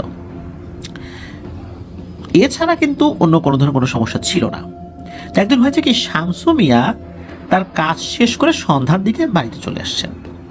তখন তার স্ত্রী রান্না করতে ব্যস্ত ছিলেন বলে বাচ্চা মেয়েটি একাই ঘরে বসেছিল। তখন শামসু মিয়া ঘরে ঢুকে দেখেন একটি সাপ তার সাথে খেলা করছে। তার বাচ্চাটি সাপের অনেক কাছে চলে গিয়েছে। এইটা দেখে শামসু মিয়া অনেক ঘাবড়ে যায়। তাড়াহুড়া করে উত্তেজনার বশে একটি লাঠি নিয়ে সজোরে সাপটিকে কয়েকটি আঘাত করে, ফলে সাপটি সেখানেই মারা যায়।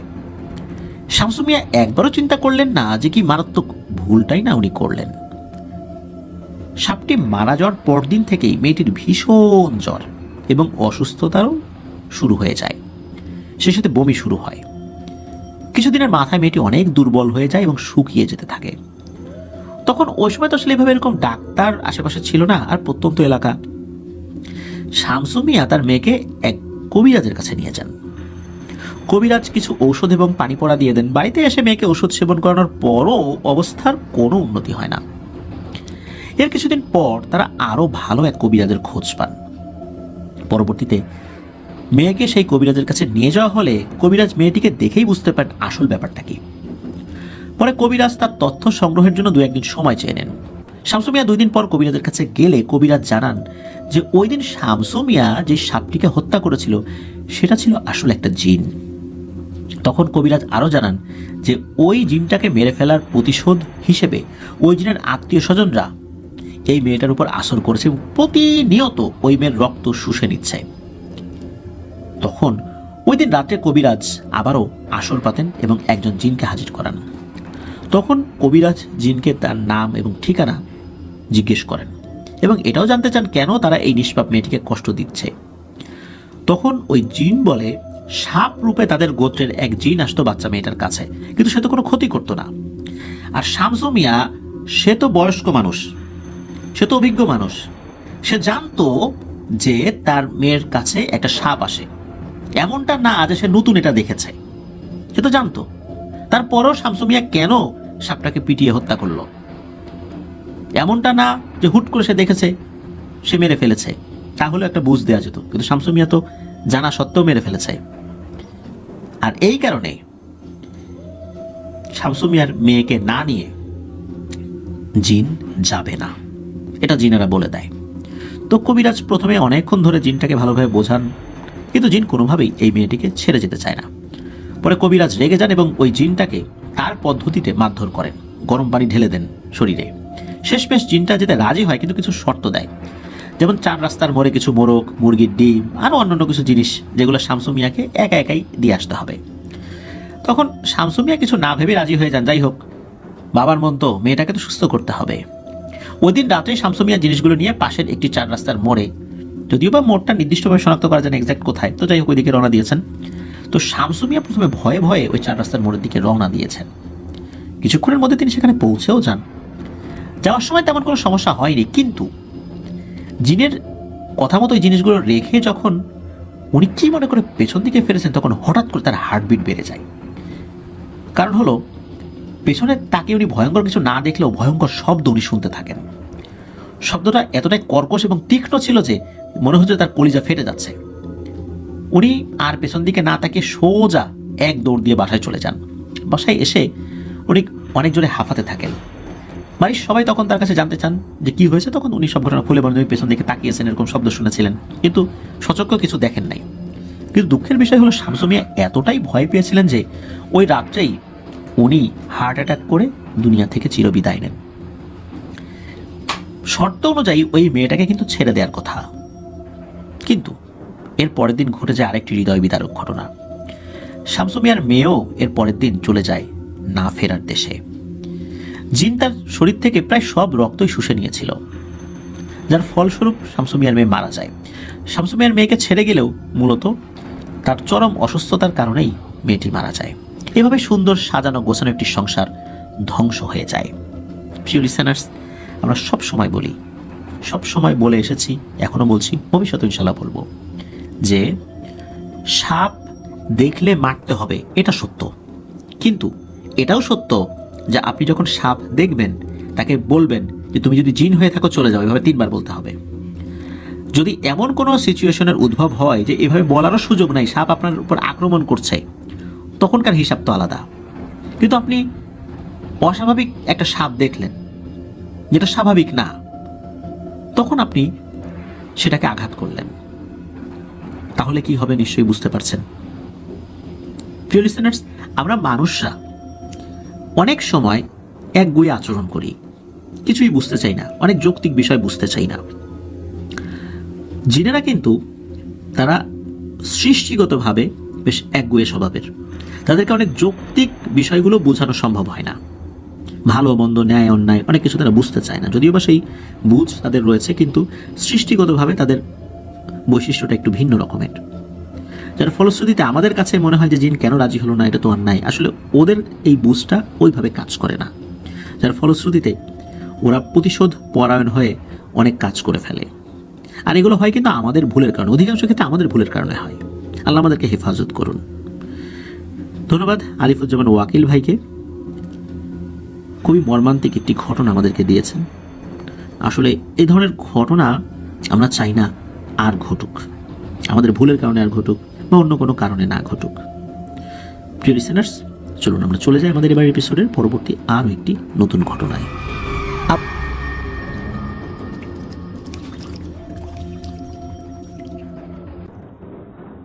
আবারও স্বাগতম জানাচ্ছি প্রিয় লিসেনার্স আমাদের 126 নম্বর এপিসোডের নতুন আরও একটি ঘটনায়। এখন যে ঘটনাটি আপনাদের সাথে শেয়ার করবো, এই ঘটনাটি আমাদেরকে যিনি পাঠিয়েছেন তার নাম সিদ্দিকা আফরিন। ওনার বাড়ি যশোর জেলার অভয়নগর উপজেলার রাজঘাট এলাকায়। তো যেই ঘটনাটি উনি আমাদের সাথে শেয়ার করেছেন সেই ঘটনাটি উনি ওনার ফুপুর মুখ থেকে শুনেছিলেন।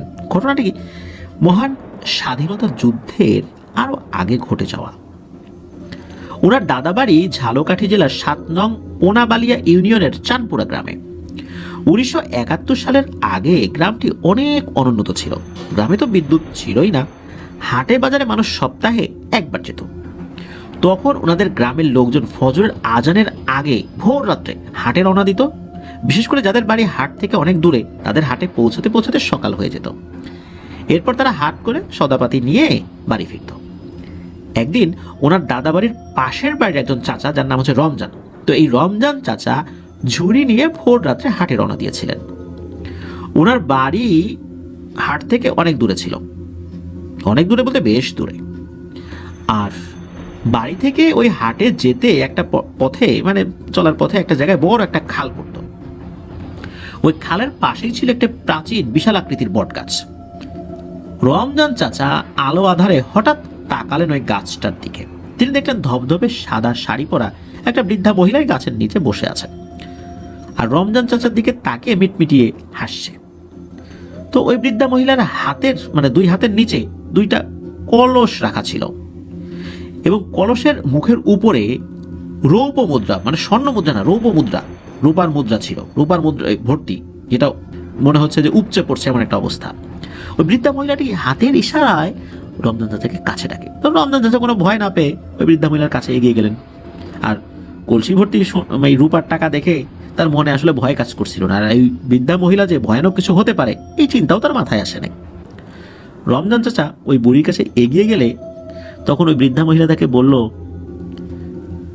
হ্যাঁ রে রমজান, আমাকে 2টা নারকেল দিবি, তাহলে কিন্তু এই সব রূপার টাকা তোকে দিয়ে দেব।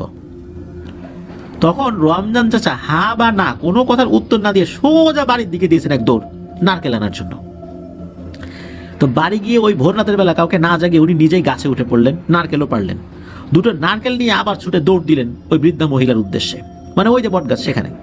তো রমজান চাচা সেখানে গিয়ে দেখলেন যে বৃদ্ধা মহিলা তখনও বট গাছের নিচে বসা। কোনো কথা না বলে এই রমজান চাচা সেই নারকেল 2টো ওই বৃদ্ধা মহিলার সামনে তুলে ধরলেন এবং বললেন, এই নাও বুড়িমা, নারকেল চাইছিল না, এই নাও নারকেল।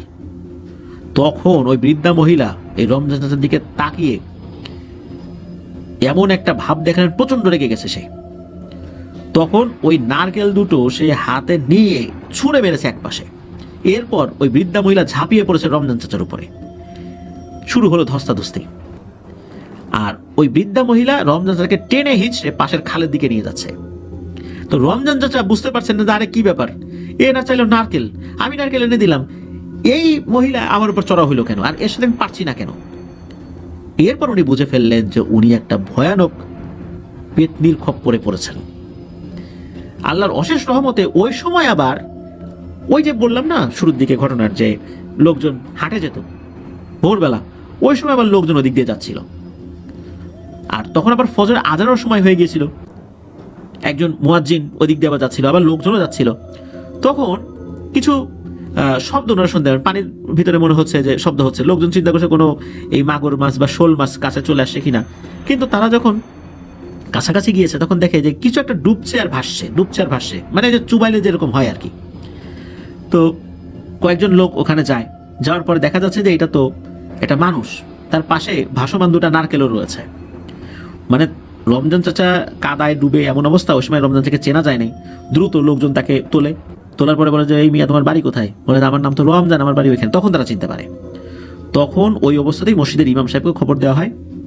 তখন উনি দ্রুত ওখানে চলে আসেন। চলে আসার পর উনি সব কথা শোনেন রমজান চাচার মুখে। তখন উনি বলেন, আলহামদুলিল্লাহ রমজান, তুমি ভাগ্য ভালো, ওই বৃদ্ধা মহিলার কথার উত্তরে, মানে যখন তোমাকে বলেছিল যে 2টা নারকেল দিবি, তুমি খালি হ্যাঁ দেবো এটা বলো নাই। 2টো নারকেল চাওয়া মানে কি জানো? তোমার 2টা ছেলেকে চাওয়া। তুমি যদি খালি বলতে হ্যাঁ দেবো, তাহলে তোমার 2টা ছেলেকে মেরে ফেলতো।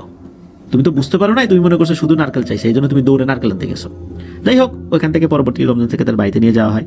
রমজান চাচা খুব একটা যে অসুস্থ ছিলেন বিষয়টা এরকম না, উনি সুস্থ হয়ে গিয়েছিলেন। প্রিয় লিসেনার্স, এই ঘটনাটির একটা অদ্ভুত ব্যাপার, কারণ এই টাইপের ঘটনা আমরা আগেও বলেছি, কিন্তু এই জায়গাতে দেখেন মানুষ কতটা সহজ সরল, যে তার কাছে নারকেল চেয়েছে, উনি হা না কিছু না বলে দৌড়ে বাড়িতে চলে গেছেন নারকেল আনার জন্য, এবং নারকেল এনেছেন। আর ওই বৃদ্ধা মহিলা, ওই পিশাচিনী, ওই পেতনি যখন দেখেছে যে এই রমজান চাচা সে সত্যিকারের নারকেল এনে তার সামনে ধরেছে, তখন তার মেজাজ গরম হয়ে গেছে। সে চিন্তা করছে চাইলাম কি আর সে দিল কি, তখনই তার উপর আক্রমণ করেছে। যাই হোক, এখানে আসলে আল্লাহই রহম করেছেন, কারণ রমজান চাচা যদি খালি হা উত্তর দিতেন, তারপরে উনি আসল নারকেল আনতেন বা যাই করতেন, তাতে আসলে লাভ হতো না। ঠিকই ওই পেতনিটা রমজান চাচা 2 সন্তানকে মেরে ফেলতো। আল্লাহ হেফাজত করেছেন, আলহামদুলিল্লাহ। আসলে আল্লাহ যদি হেফাজত না করেন, কারো ক্ষমতা নাই, যত বুদ্ধি থাকুক না কেন, কোনোভাবেই কেউ বাঁচতে পারবে না। এই জন্য সর্বাবস্থায় আমরা মহান সৃষ্টিকর্তার উপর আস্থা এবং বিশ্বাস রাখবো। আমাদের এটাই বিশ্বাস থাকবে যে আমাদের নিজেদের কিছু ক্ষমতা নাই, নিজেরা আমরা কিছুই করতে পারি না যদি আল্লাহ আমাদের রহম না করেন। কারণ আমাদের সকল ক্ষমতা ব্যর্থ হয়ে যাবে যদি আল্লাহ আমাদেরকে ব্যর্থ করতে চান। আমরা যতই সফল হওয়ার চেষ্টা করি, লাভ হবে না। প্রিয় লিসেনার্স, চলুন আমরা চলে যাব আমাদের এবারের এপিসোডের পরবর্তী আরও একটি নতুন ঘটনায়।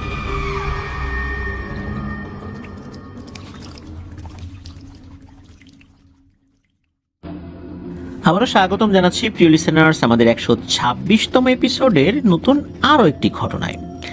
এখন যে ঘটনাটি আপনাদের সাথে শেয়ার করব, এই ঘটনাটি আমাদেরকে পাঠিয়েছেন আশরাফুল হক তামিম ভাই।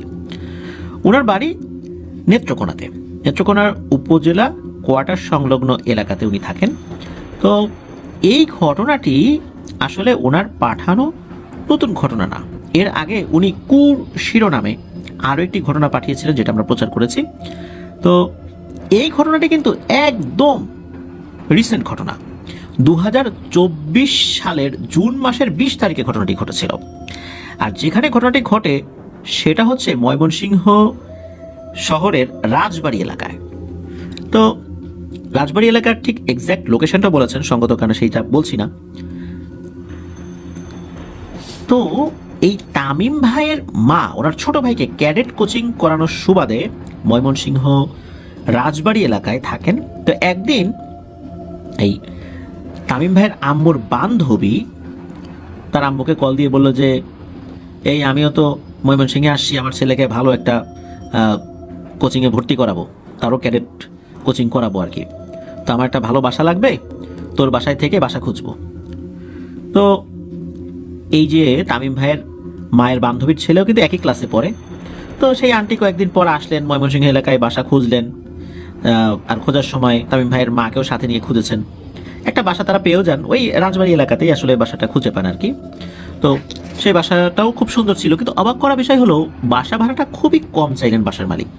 সেই আন্টি তো বেজায় খুশি, অ্যাডভান্স টাকা যা লাগে যখনই বলেছে যে এত টাকা অ্যাডভান্স দিতে হবে, সাথে সাথে উনি টাকাটা দিয়ে দেন, দিয়ে ওটা বাসাটা বুক করে ফেলেন। চিন্তা করেন যে এরকম বাসা তো আর পাওয়া যাবে না, আর একজন যদি নিয়ে যায়। এর ঠিক পরদিনই মালামাল আসবাবপত্র নিয়ে ওই বাসাতে ওনারা উঠে যান। 1 মাস বেশ ভালোই কাটে।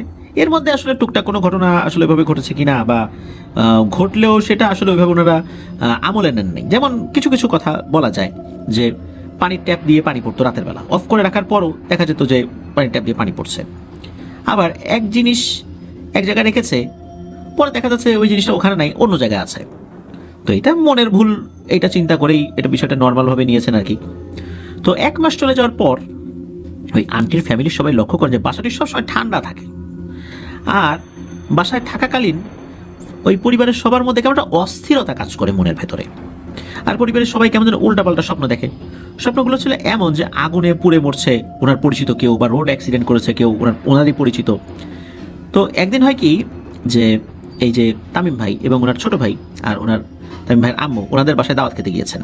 তো ওনারাও কিন্তু এই একই জিনিসটা খেয়াল করেছেন যে কেমন যেন অদ্ভুত পরিবেশ, ঢোকার সাথে সাথে কীভাবে কেমন একটা অস্থিরতা লাগে, বাসাটা ঠান্ডা ঠান্ডা লাগে, মানে কেমন যেন ওনারা তাদের আসলে অন্যরকম একটা ফিল করছিলেন আর কি ওইখানে। কিন্তু তাদেরকে যখন জিজ্ঞেস করা হয়, তারা কেমন যেন একটা এড়িয়ে গেলেন ওই কথাগুলা। তারা বলে যে বাসার আশেপাশে আসলে গাছ আছে, তো রোদ তো ঠিকঠাক মতো পড়ে না, এই জন্য বাসাটা ঠান্ডা। তো এইভাবেই চলছিল। কিন্তু কয়েকদিন যেতে না যেতেই শুরু হয় আর কাহিনী। রাতের বেলা নাকি হালকা গোঙারের আওয়াজ শোনা যেত রান্নাঘর থেকে। তো আন্টিরা তো প্রথমে ব্যাপারটা আসলে লক্ষ্য করেন নাই, ভেবেছেন বাসার পাশে যেহেতু গাছ আছে, কোনো পাখি বা বানর জাতীয় কোনো প্রাণী হয়তো বা আসে। এই কারণেই এরকম শব্দ শোনা যায়। কিন্তু এই শব্দটা প্রতিদিন রাতের বেলা শোনা যেত। একদিন আন্টির বাসায়, ওই দিন অবশ্য শুক্রবার ছিল, তো ওনার ছোট ভাই আসেন, ওই আন্টির ছোট ভাই, তো তিনি আবার মাদ্রাসায় লেখাপড়া করেন। তো তিনি বাসায় ঢুকে সোফাতে বসার পরই তিনি বলেন যে আপা, তোমাদের বাসায় সমস্যা আছে। তো আন্টি বলছেন কিসের সমস্যা রে, একটু বুঝিয়ে বলতো। তখন ওই আন্টির ভাই বলেন আমার মনে হচ্ছে এখানে প্যারানরমাল কোনো ব্যাপার আছে। তখন ওই আন্টির হাজবেন্ড, উনি তো বাসায় ছিলেন, তখন ওই আন্টি বোঝায় সন্তর দুলাভাইয়ের মেজাজ এমনি খিটখিটা, বাপুরে এসব কথা এখন বলিস না, অযথা বাসায় অশান্তি বাড়াইস না, চুপ থাক। তো আন্টির ওই ভাই খাওয়া দাওয়া করে কিছুক্ষণ রেস্ট নিয়ে চলেও গেলেন, মাদ্রাসায় ফিরে যেতে হবে। কিন্তু এই যে আন্টির যে হাজবেন্ড, উনি কিন্তু ব্যাপারটা একটু শুনেছিলেন। তো তার শ্যালক চলে যাওয়ার পর এসে বলছেন তার স্ত্রীকে, মানে আন্টিকে বলছেন যে এই তোমার ভাই কিছু একটা বললো, মনে হলো প্যারানরমাল কি যেন, ঘটনা কি? তখন আন্টি বলে না রে, ও তো আসলে মাদ্রাসায় লেখাপড়া করছে, তো এই জন্য আর কি ও মনে হয় একটু বেশি বোঝে, এসে বলে যে বাসায় নাকি প্রবলেম আছে। কি প্রবলেম? ভূতের প্রবলেম। তো এইটা নিয়ে আর ওই আন্টির হাজবেন্ড এটা নিয়ে আর কথা বাড়ান নাই। ওই দিন তো পার হয়ে যায়, রাত আসে। ওই রাত্রে আন্টির হাজবেন্ডের সাথে ঘটে এক ভয়ঙ্কর ঘটনা। সবাই তখন ঘুমাচ্ছে, রাত আনুমানিক প্রায় 1:30-2টার মতো বাজে। তখন আন্টির হাজবেন্ডের কাছে মনে হলো তার কানের উপরে কেউ মনে হচ্ছে হাত বুলাচ্ছে, আর কানের পাশে বেশ গরম অনুভূত হচ্ছে তার। তো আঙ্কেল তো যথারীতি উঠে বসেন। উঠে বসার পর তার খুব কাছাকাছি একটা গোঙানির শব্দ পান। আঙ্কেল এটা শুনে মনে মনে ভাবতে থাকেন, এই যে জিনিসটা প্রত্যেকটা রাতে ঘুমের 12টা বাজায়, আর গোঙানিটা খুব কাছাকাছি, নিশ্চয়ই ঘরের ভেতরে জিনিসটা আসছে, আজকে এমন পিটানি দেব না ওই জিনিসটা আর এরকম শব্দই করবে না, প্রতিটা রাত্রে শান্তিতে ঘুমাইতে পারি না। আর এর ভিতরে আবার তার শ্যালক বলছেন যে বাসায় ভূত আছে। তার মেজাজটা তো আরো গরম, যে দাঁড়ায় ভূত নাকি আজকে দেখতেছি এইটা। তো উনি এতটাই রেগেছিলেন যে ওনাদের বিছানার পাশে তার বাচ্চার খেলার একটা ক্রিকেট ব্যাট ছিল, তো ওইটা উনি হাতে নিয়ে রান্নাঘরের দিক থেকে ওই গোঙানির শব্দটা আসছিল বলে তার কাছে মনে হতে থাকে। যদিও বা তার একটু ভয় হচ্ছিল, এরপরে উনি এতটা রেগেছিলেন যে ভয় আসলে ওইভাবে কাজ করছিল না। উনি যথারীতি এগোচ্ছেন, যেই না রান্নার ঘরের ভেতরে উনি ঢুকেছেন, তখন একটা অবয়ব দেখতে পান। অবয়বটা একটা নারী অবয়ব, সেটি ময়লার ঝুড়িতে কি জানি করছে, আর রান্নাঘরের ভেতর থেকে এক ধরনের পোড়া গন্ধ আসছে, যেমনটা হাঁস আগুনে অনেক সময় তার পালকগুলো পোড়াই না আমরা, যে পালকগুলো তুলে ফেলার পর ছোট ছোট আরো কিছু পালক থাকে, ওগুলো আবার আগুনে পোড়াই, তো ওইগুলো পোড়ানোর পর এক ধরনের একটা গন্ধ হয় না, ওই রকম একটা গন্ধ। তো আঙ্কেল কি করেছেন, হাতের ওই ক্রিকেট খেলার ব্যাটটা নিয়ে বলে ওঠে, এই বেটা কে রে তুই, এখানে কি করিস? যেই না এটা বলেছে, ওই অভাবটা তার দিকে তাকায় নাই, বিড়ালের মতো লাফ দিয়ে রান্নাঘরের জানালা দিয়ে রান্নাঘরের শিকের ভেতর দিয়ে বাইরে চলে গেছে। এইটা দেখে তো আঙ্কেল মারাত্মক ভয় পান এবং চিৎকার শুরু করেন। আন্টি ওনার ছেলে তো ঘুম থেকে জেগে যায়, দৌড়ে রান্নাঘরে আসেন, এসে দেখেন যে আঙ্কেল হাঁপাচ্ছে। তারপর এই আন্টি আর আন্টির ছেলে আঙ্কেলকে ধরে রুমে নিয়ে আসেন, পানি খাওয়ান, আঙ্কেলকে বলেন যে কি হয়েছে। তখন আঙ্কেল সব কথা বলেন যে এই ঘটনা, আমি তো এই জিনিস দেখছি। এর পরের দিনই সকালবেলায় ওনারা বাসা ছেড়ে গ্রামের বাড়ি, ওনাদের গ্রামের বাড়ি ছিল আটপাড়া নামক একটা জায়গায়, ওই আটপাড়াতে চলে যান। এরপর এই যে তামিম ভাইয়ের আম্মুকে ফোন করে ওই আন্টি সব ঘটনা খুলে বলে যে এই ঘটনা ঘটছে। এরপর এই তামিম ভাইয়ের বাবা, তামিম ভাইয়ের মা, এই দুইজন ওই বাসার আশেপাশের লোকজন আর দারোয়ানকে বেশ কিছু টাকা দেন চা খাওয়ার জন্য, এবং জিজ্ঞেস করেন আসলে ঘটনাটা কি বলেন তো। তখন ওই দারোয়ান বলেন যে, এবং আশেপাশের মানুষও বলেছে যে আসলে যা শুনছেন সবই তো ঠিক, এই বাসায় একটা মেয়ে থাকতো, মেয়েটার ডাক্তার ছিল, ওই মেয়েটার সাথে একটা ছেলের খুব ঘনিষ্ঠ সম্পর্ক ছিল। এক পর্যায়ে ওই ছেলেটি মেয়েটাকে কেন জানি ছেড়ে দিয়ে চলে যায়, তো তাদের মধ্যে খুব ঝগড়া হয়। এই মেয়েটা এই বাসার রান্নাঘরে গিয়ে নিজের শরীরে আগুন লাগিয়ে আত্মহত্যা করে। আর এই ব্যাপারটার পরেই মূলত টানা 2 বছর এই বাসাটা ভাড়া হতো না, আর কেউ আসলেও 1-2 মাসের বেশি টিকতে পারতো না। এখানে অনেক কোরআন খতম করানো হয়েছে, দোয়া পড়ানো হয়েছে, কিন্তু কোনো লাভ হয়নি। মূলত এই ঘটনাটা যারাই এখানে এসেছে তারাই এই জিনিসটা ফেস করছে, আর এই ঘটনা আশেপাশের অনেকেই জানে। তো এই ব্যাপারটা আসলে এই তামিম ভাইয়ের মা তো জানতেন না, তামিম ভাইয়ের বাবাও জানতেন না, কিন্তু এটা জানলেন এই তামিম ভাইয়ের মায়ের এক বান্ধবী যখন এই ঘটনাটা ফেস করলেন। তখন দেখা গেল এই ঘটনাটা আসলে নতুন না, আগেও হয়েছে এই ব্যাপারটা। প্রিয় লিসেনার্স, আসলে কোনো জায়গায় যদি এই ধরনের অপমৃত্যু হয়, তখন আমরা আগেও বলেছি যে ওখানে কিছু দুষ্টু জিনেরা এসে ভর করে।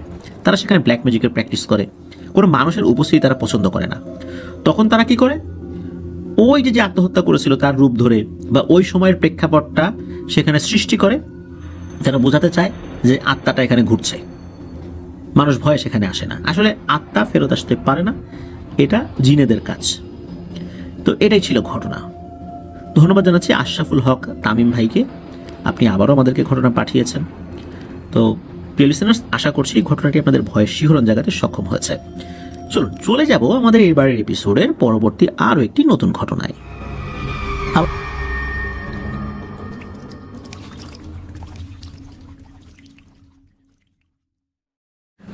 প্রিয় লিসেনার্স, দেখতে দেখতে আমাদের এবারের 126তম এপিসোডের ষষ্ঠ এবং শেষ ঘটনাতে চলে আসলাম।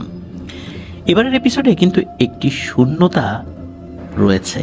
খেয়াল করেছেন, গত 5টি ঘটনায় কিন্তু আমাদের প্রবাসী রেমিটেন্স যোদ্ধা ভাইদের ঘটনা কিন্তু ছিল না, কিন্তু এই ষষ্ঠ ঘটনাটি আমাদের রেমিটেন্স যোদ্ধা ভাইদের কাছ থেকে পেয়েছি। সাধারণত আমাদের এই যে বৃহস্পতিবার যে এপিসোডটা করি, যেখানে 6টি ঘটনা থাকে, অধিকাংশ এপিসোডেই আপনারা খেয়াল করবেন আমাদের একজন প্রবাসী রেমিটেন্স যোদ্ধা ভাইয়ের ঘটনা আমরা রাখার চেষ্টা করি। সব সময় যে থাকে বিষয়টা এরকম না, তবে সিংহভাগ সময়ই আপনারা এটা লক্ষ্য করবেন যে আমরা সেটা রাখার চেষ্টা করি। আমরা সব সময় আমাদের সেই প্রবাসী রেমিটেন্স যোদ্ধা ভাইদেরকে সম্মান করতে চাই, যাদের কষ্টার্জিত রেমিটেন্সে বাংলাদেশের অর্থনীতির চাকা রয়েছে সচল। আমরা গত শনিবার একটি ইমার্জেন্সি এপিসোড করেছিলাম, যেই এপিসোডের ঘটনাটি আমাদেরকে পাঠিয়েছিলেন ইরান প্রবাসী, বর্তমানে উনি ইটালিতে রয়েছেন যদিও বা, সম্প্রতি সেখানে গিয়েছেন, মাহিন ভাই। তো উনি ওনার একটা অভিজ্ঞতার কথা বলেছিলেন, ভয়ঙ্কর এক অভিজ্ঞতা।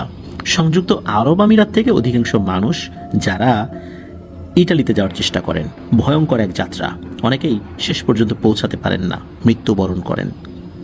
প্রিয় লিসেনার্স, এই ঘটনাটি কিন্তু যিনি পাঠিয়েছেন তার ঘটনা আগেও আমরা প্রচার করেছি। তার নাম মামুনুর রশিদ। উনি বর্তমানে সংযুক্ত আরব আমিরাতের রাস আল খাইমা শহরে রয়েছেন। তো যেহেতু সংযুক্ত আরব আমিরাতের বর্তমানে উনি রয়েছেন, এই কারণেই মূলত প্রসঙ্গটা আবারও টেনে আনলাম।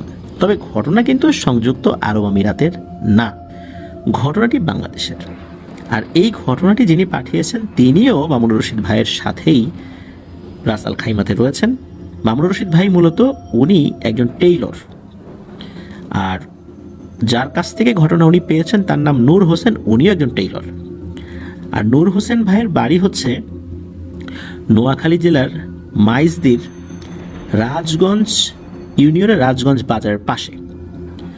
আর মামুনুর রশিদ ভাইয়ের বাড়ি বা দেশের বাড়ি যদিও বা নোয়াখালীতে, তবে ওনার জন্ম নরসিংদীর ঘোড়াশালে। ওনার বাবা বাংলাদেশ জুট মিলসে চাকরি করেন, তো ওনার বর্তমান বাড়ি অবশ্য সেখানেই, তবে ওনাদের একদম দাদা বাড়ি বা একদম পৈতৃক নিবাস যেটা, সেটা নোয়াখালীতে। তো ঘটনা সেই রাজগঞ্জ বাজারের পাশে যেই একটা বেশ একটা এলাকা আছে, সেই এলাকাতেই মূলত নূর হোসেন ভাইয়ের বাড়ি। আর নূর হোসেন ভাইয়ের বাড়ির খুব কাছেই ঘটনাটি ঘটেছিল। তো ঘটনাটি খুবই মর্মান্তিক। ঘটনা ঘটে একটা পরিবারের সাথে। তো ওই রাজগঞ্জ বাজারের পাশে একটা জায়গায় একজন লোক, উনি কি করেছেন, উনি একটা গর্ত খুঁড়েছেন। মূলত গর্তটা 2% জায়গা নিয়ে গর্ত খুঁড়েছেন। কারণ হচ্ছে ওনার যে বাড়িটা ছিল সেই বাড়িটা একটু নিচু ছিল, বর্ষাকালে পানি উঠলে উঠোনে পানি চলে আসতো। তো উনি চিন্তা করেছেন ঘরগুলো উনি ভেঙে আবার ওই গর্ত করে সেই গর্তের মাটি দিয়ে ভিটাটা উঁচু করে ওখানে আবার ঘর তৈরি করবেন। তো ওই চিন্তা থেকেই মূলত উনি 2% জায়গার উপরে একটা খাদের মতো কাটেন, এবং ওইটা কাটার পর ওই মাটি দিয়ে উনি ওনার বাড়িটা উঁচা করেছিলেন। তো বেশ স্বাভাবিকভাবেই সব কিছু করেছেন, কোনো সমস্যা নাই। এমনিতে ওই গর্তে খুব একটা পানি থাকতো না, আর গর্তটা ওরকম গভীরও ছিল না। আর 2% জায়গার উপর একটা পুকুর তো আসলে ওইভাবে হয় না, একটা গর্তই বলা চলে। তবে বর্ষাকালে সেখানে বেশ পানি আসতো, আর পানিটাও বেশ স্বচ্ছ থাকতো। বর্ষাকালে ওখানে খুব ভালোভাবেই গোসল করা যেত বা অন্যান্য কাজ করা যেত। তো যেহেতু বর্ষাকালে ওইটা ব্যবহার উপযোগী হয়ে যেত, এই কারণে ওই বাড়ির যিনি মালিক উনি কি করেছিলেন, ওখানে একটা ঘাট তৈরি করেছেন বা ঘাটলা তৈরি করেছিলেন, আমরা আঞ্চলিকভাবে ঘাটলা বলি আর কি। তো ওইখানে গাছের গুড়ি টুড়ি ফেলে একটা ঘাটলা তৈরি করেছেন। তো ওই বাড়িরই একটা ছোট্ট বাচ্চা ছেলে, তার নাম হচ্ছে জিহাদ। এই জিহাদ হচ্ছে ওই বাড়ির আসলে নাতি, মানে ছেলের ছেলে। তো নানা মূলত এই ঘাটলাটা তৈরি করেছিলেন। তো এখন হয় কি যে সবসময় তো বাড়ির সদস্যরা ওই ঘাটলার কাছে যায়, ওই বাচ্চা ছেলে জিহাদ সেও যায়। ওর বয়স বেশি না, অল্প বয়স, 2-3 বছর বয়স এরকম আর কি। ও কি করে, বিভিন্ন জিনিস দেখা যাচ্ছে একটা বাটিতে কোনো মুড়ি নিয়েছে, মুড়ি খেতে খেতে ঘাটলার ওখানে গিয়ে বসে। আবার দেখা যাচ্ছে ওই ঘাটের বা ঘাটলার ওখানে নেমে একটা বাটি নিয়ে পানি দেখা যাচ্ছে পানির মধ্যে নিচ্ছে, আবার ওই বাটিতে পানি উঠিয়ে আবার সেই পানি আবার ওই পানির মধ্যে ছুঁড়ে দিচ্ছে, এরকম খেলাধুলা করে। আর বাচ্চারা সাধারণত পানির কাছে গেলে তো গার্ডিয়ানরা উদ্বিগ্ন হবেই, আর ওই বাচ্চাও তো সাঁতার জানতো না, মানে জিহাদ সাঁতার জানতো না। তো মাঝে মাঝেই ওইখান থেকে ওকে উঠিয়ে নিয়ে আবার বাড়িতে নিয়ে যেত। আর ওনাদের বাড়ির পাশেই একটা তাল গাছ ছিল। অনেকেই বলতো যে ওই তাল গাছে কিছু একটা আছে। তবে দীর্ঘদিন ধরে ওইখানে বসবাস করছিলেন ওই পরিবারটা, কিন্তু ওই পরিবারে কোনো ধরনের কোনো উপস্থিতি ওই তাল গাছের অশরীরীটা জানান দেন নাই, যার ফলশ্রুতিতে ওই পরিবারের লোকদের ধারণাই ছিল না এই তাল গাছে কোনো কিছু থাকতে পারে বা আছে, এরকম কোনো কিছুই তাদের আসলে মনে হয় নাই। কোনো আচরণ বা রাতের বেলা কতবার সেখান দিয়ে আসা যাওয়া করেছে কখনো মনে হয়নি। এই কারণে ওই বাড়ির সদস্যরা ধরে নিয়েছিল যে হয়তো আগে কখনো ছিল, এখন নাই। সুতরাং এই বিষয় নিয়ে ভাবনা চিন্তা করার সময় তাদের ছিল না। একবার কি হয়, হঠাৎ করে জিহাদকে পাওয়া যাচ্ছে না। মোটামুটি 20-25 মিনিট হলো জিহাদকে পাওয়া যাচ্ছে না। তখনই তো বর্ষাকাল, আর ঘটনাটা খুব বেশি দিন আগের না, বছরখানেক আগের ঘটনা। তো জিহাদকে পাওয়া যাচ্ছে না, সবাই তো ওই ঘাটলার দিকে গিয়েছে, গিয়ে দেখে যে না, জিহাদ নাই। আর যেহেতু মাঝে মাঝেই ওখানে যায়, গিয়ে বসে, যেহেতু নাই, বাড়ির লোকজন তো চিল্লাচিল্লি শুরু করে দিয়েছে, আশেপাশের লোকজন চলে আসছে। তো অতটুকু একটু জায়গায়, মানে এমনিতেও জায়গাটা গভীর না, তারপর মাত্র 2% বা তারও কিছুটা কম জায়গা নিয়ে ওই গর্তটা বা পুকুর, আমরা যেটাই বলি না কেন, বা খাদ, ওখানে কিন্তু ওইটুকু জায়গার মধ্যে না হলেও 70-80 জন লোক নেমেছে। প্রত্যেকটা ইঞ্চি ইঞ্চি জায়গা তারা খুঁজেছে, কিন্তু কোথাও জিহাদকে পাওয়া যায়নি। অনেকক্ষণ ধরে খোঁজাখুঁজি করার পরও যেহেতু জিহাদকে পাওয়া গেল না, তখন লোকজন বলল যে আরে ওই বাচ্চাটা তো আসলে খুব হাসি খুশি, ওকে মনে হয় কেউ কোলে করে নিয়ে বাজারে গেছে, এই রাজগঞ্জ বাজারে গেছে, দেখো একটু খোঁজ খবর নিয়ে দেখো। তো রাজগঞ্জ বাজারে গিয়ে খোঁজ খবর নেওয়া হলো না, জিহাদকে পাওয়া গেল না, কেউ জিহাদকে নিয়ে যায়নি। মাঝে মাঝে অবশ্য জিহাদকে কোলে করে কেউ নিয়ে যেত, বাচ্চাটা খুব সুন্দর ছিল, ফুটফুটে ছিল, খুব হাসি খুশি ছিল, অনেকেই কোলে করে নিয়ে বাজারে নিয়ে যেত, বাজার থেকে কিছু বিস্কুট টিস্কুট কিনে দিত, আবার নিয়ে আসতো। তো যার ফলশ্রুতিতে কিন্তু ওই ধারণাটা সৃষ্টি হয়েছিল। কিন্তু যখন দেখা গেল যে না, এটা না, তখন লোকজন আরও চিন্তিত হয়ে পড়লো, বিশেষ করে তার বাড়ির সদস্যরা। বাসায় তো কান্নাকাটির রোল পড়ে গেল যে হঠাৎ করে কি হলো, জিহাদ কোথায় গেল। এভাবে চলে গেল দীর্ঘ সময়। এদিকে বাড়ির সদস্যরা তন্ন তন্ন করে আশেপাশেও খুঁজছে, কিন্তু না, জিহাদকে আর পাওয়া যাচ্ছে না। এর মধ্যে কি হলো, হঠাৎ করে একটা শব্দ হয়, অদ্ভুত ধরনের শব্দ। তখন এই জিহাদের যিনি দাদি, সে জিহাদের মাকে বলছে, এই জিহাদের মা, এই গাতার মধ্যে, মানে গর্তটাকে ওনারা গাতা বলে আঞ্চলিক ভাষায়, যে এই গাতার মধ্যে একটা শব্দ হলো রে, মনে হয় কিছু একটা পড়লো, আমার মনটা যেন কেমন করতেছে, চল তো যাই তাড়াতাড়ি, এটা আমাদের জিহাদ পড়লো না তো। তখন এই জিহাদের দাদি এবং মা দুজন ছুটে গিয়েছেন, গিয়ে ভয়ঙ্কর একটা দৃশ্য দেখতে পান যে জিহাদ পানির উপর ভাসছে, এবং কোনো একটা ভারী জিনিস যদি পানির উপর ফেলা হয়, ধরুন যে ফুটবল ফেলা হলো, ফুটবল ফেলানোর পর ফুটবলটা পানিতে ভাসে, কিন্তু ফুটবল ফেলার পর কিন্তু চারদিকে একটা ঢেউ সৃষ্টি হয়। ওরকম ঢেউ সৃষ্টি হয়েছে, মনে হচ্ছে যে ঢেউটা তখনও ওখানে রয়েছে, এত দ্রুত ওনারা ছুটে গিয়েছিলেন। আর মনে হচ্ছে যে ওই জিহাদের বডিটাকে কেউ একটা ধরে রেখেছে, নাড়াচ্ছে, যার কারণে ঢেউ হচ্ছে, এরকম কিছু একটা আর কি। তো ওনারা এটা দেখার পরেই ছুটে যান ওর কাছে। পানির মধ্যে ছিল, ওটা তো খুব বেশি গভীরও ছিল না, ছোট জায়গা। দৌড়ে গিয়ে জিহাদকে উঠিয়ে নিয়ে আসেন। জিহাদ ছিল মৃত। জিহাদ এই ছোট্ট গর্তের কাছে আসার আগেও সে তার মায়ের হাতে খাবার খেয়েছিল।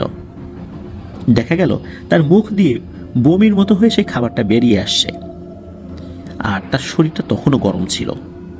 মনে হচ্ছে সে সদ্য মারা গেছে, অথচ প্রায় 5-6 ঘন্টা সে নাই। সে যদি পানির ভেতরেই থাকতো তাহলে তার শরীরটা ফ্যাকাশে হয়ে যেত। যখন লোকজন শুনতে পেল যে জিহাদকে পাওয়া গেছে, সবাই চলে আসলো।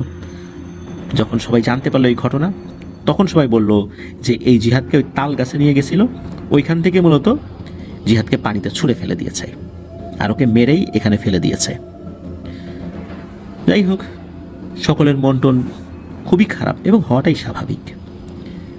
এরকম একটা ফুটফুটে শিশু, নিষ্পাপ বাচ্চা, সে এইভাবে নৃশংসভাবে মৃত্যুর শিকার হলো। এটা কি আসলে কেউ মেনে নিতে পারে? যে বাচ্চাটি সারাদিন বাড়ির উঠোনে দৌড়াতো, খেলতো, বাড়ি মাতিয়ে রাখতো, পাড়া মাতিয়ে রাখতো, অনেকেই কোলে করে তাকে বাজারে নিয়ে যেত, বিস্কুট কিনে দিত, চকলেট কিনে দিত, সেই বাচ্চাটি কোন অপরাধে মারা গেল? কেন তাকে মরতে হলো? কেন তাকে হত্যা করা হলো? এই প্রশ্ন সকলের মনের মধ্যে, আর এই প্রশ্নের উত্তর তো আসলে খুঁজে পাওয়া যাবে না, যার কারণে সকলেরই মন বিষণ্ণ। সকলেই বলল ওই তাল গাছেই দোষ আছে, যার কারণে জিহাদকে মরতে হয়েছে। তবে ঘটনাটা জিহাদের মৃত্যুর মধ্যেই সীমাবদ্ধ থাকলো না।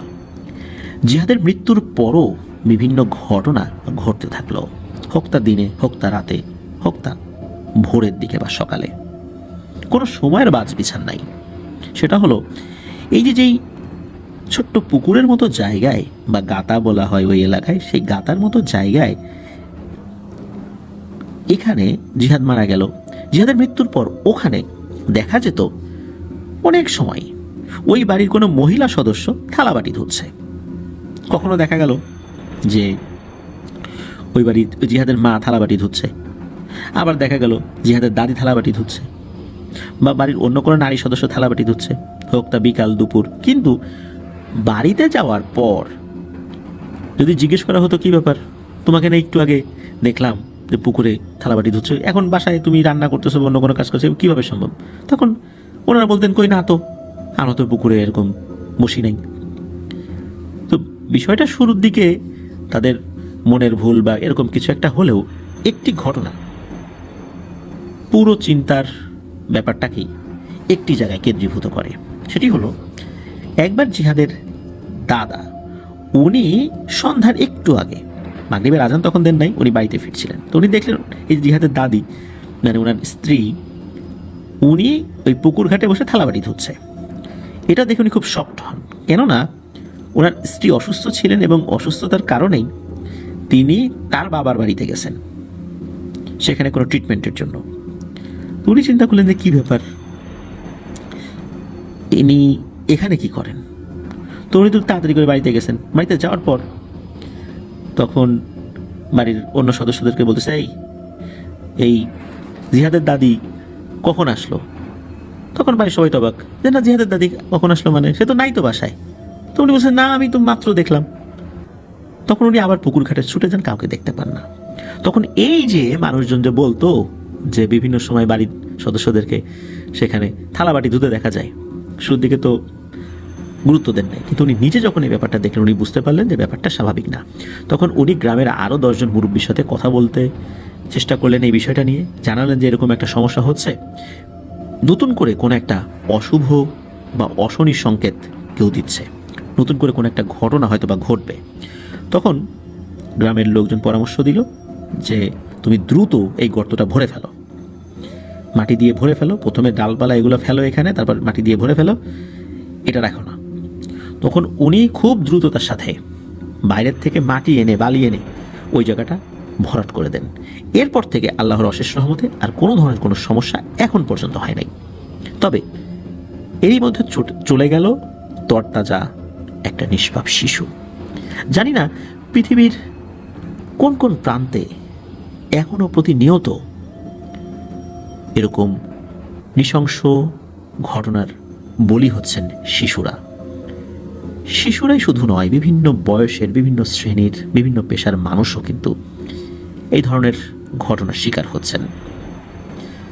জানি না কত হাজার হাজার বছর ধরে এই ঘটনা ঘটে আসছে, আর কত বছর এটা ঘটতে থাকবে। কেনই বা এই নিরীহ মানুষদেরকে মেরে ওরা আনন্দ পায়? কি কাজ ওদের এই নৃশংসভাবে হত্যা করে? নিঃসন্দেহে ওরা নিজেদের শক্তিটাকে বাড়ানোর জন্য এটা করে, কিন্তু ওরা কি একবারও ভাবে না এই কাজের জন্য আল্লাহ তাআলার সামনে তাদেরকে দাঁড়াতে হবে? যদি ভাবতো তাহলে তবে এই কাজ করতো না। আবার সব জিনেরা যে করে বিষয়টা এরকম নয়, শুধু দুষ্টু এবং পিশাচ শ্রেণীর জিনদের মাধ্যম দিয়েই এই ঘটনাগুলো ঘটে। আল্লাহ আমাদেরকে হেফাজত করুন। প্রিয় লিসেনার্স, আমরা চাই না এই ধরনের কোনো ঘটনা নতুন করে ঘটুক।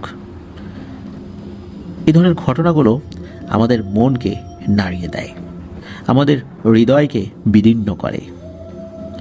প্রিয় লিসেনার্স, আজকের এপিসোড এই পর্যন্তই। আমরা সবসময় বলি যে আমাদের এপিসোডের যে ডিউরেশন বা লেন্থ, এটা আসলে আমরা নির্দিষ্ট করতে পারি না। আমরা 6টি ঘটনা আপনাদের সামনে উপস্থাপন করি। কখনো কখনো 2 ঘন্টার বেশিও হয়, কখনো কখনো 1.5 ঘন্টারও কম হয়, কখনো কখনো 2 ঘন্টা বা 2.25 ঘন্টাও হয় না। এটা নির্ভর করে ঘটনার উপরে। এই জন্য আমরা 6টি ঘটনা আপনাদের সামনে উপস্থাপন করছি। এপিসোড ছোট বড় মাঝারি যেটাই হোক না কেন, আমাদের বিশ্বাস আপনারা আমাদের ঘটনাগুলোকে এনজয় করবেন। ভয়ের শিহরণ জাগানোর মতো ঘটনা আরও বেশি বেশি আপনাদের কাছ থেকে চাই। প্রিয় লিসেনার্স, আপনারা যারা ঘটনা পাঠাতে চান তারা লিখে অথবা রেকর্ড করে ঘটনা ইমেইল করবেন afnanthehorworldbd@gmail.com এই ইমেল অ্যাড্রেস। ইমেল অ্যাড্রেসের স্পেলিংটা আমরা আমাদের ভিডিও ডিসক্রিপশনে দিয়ে রেখেছি। প্রিয় লিসেনার্স, আগামীকাল আপনাদের সকলের প্রিয় মাশফিক ভাইয়ের ঘটনা নিয়ে একটি স্পেশাল এপিসোড হতে যাচ্ছে, ফ্রাইডে স্পেশাল এপিসোড, যেটা আমরা প্রতি মাসে বেশ কয়েকটি শুক্রবার করে থাকি।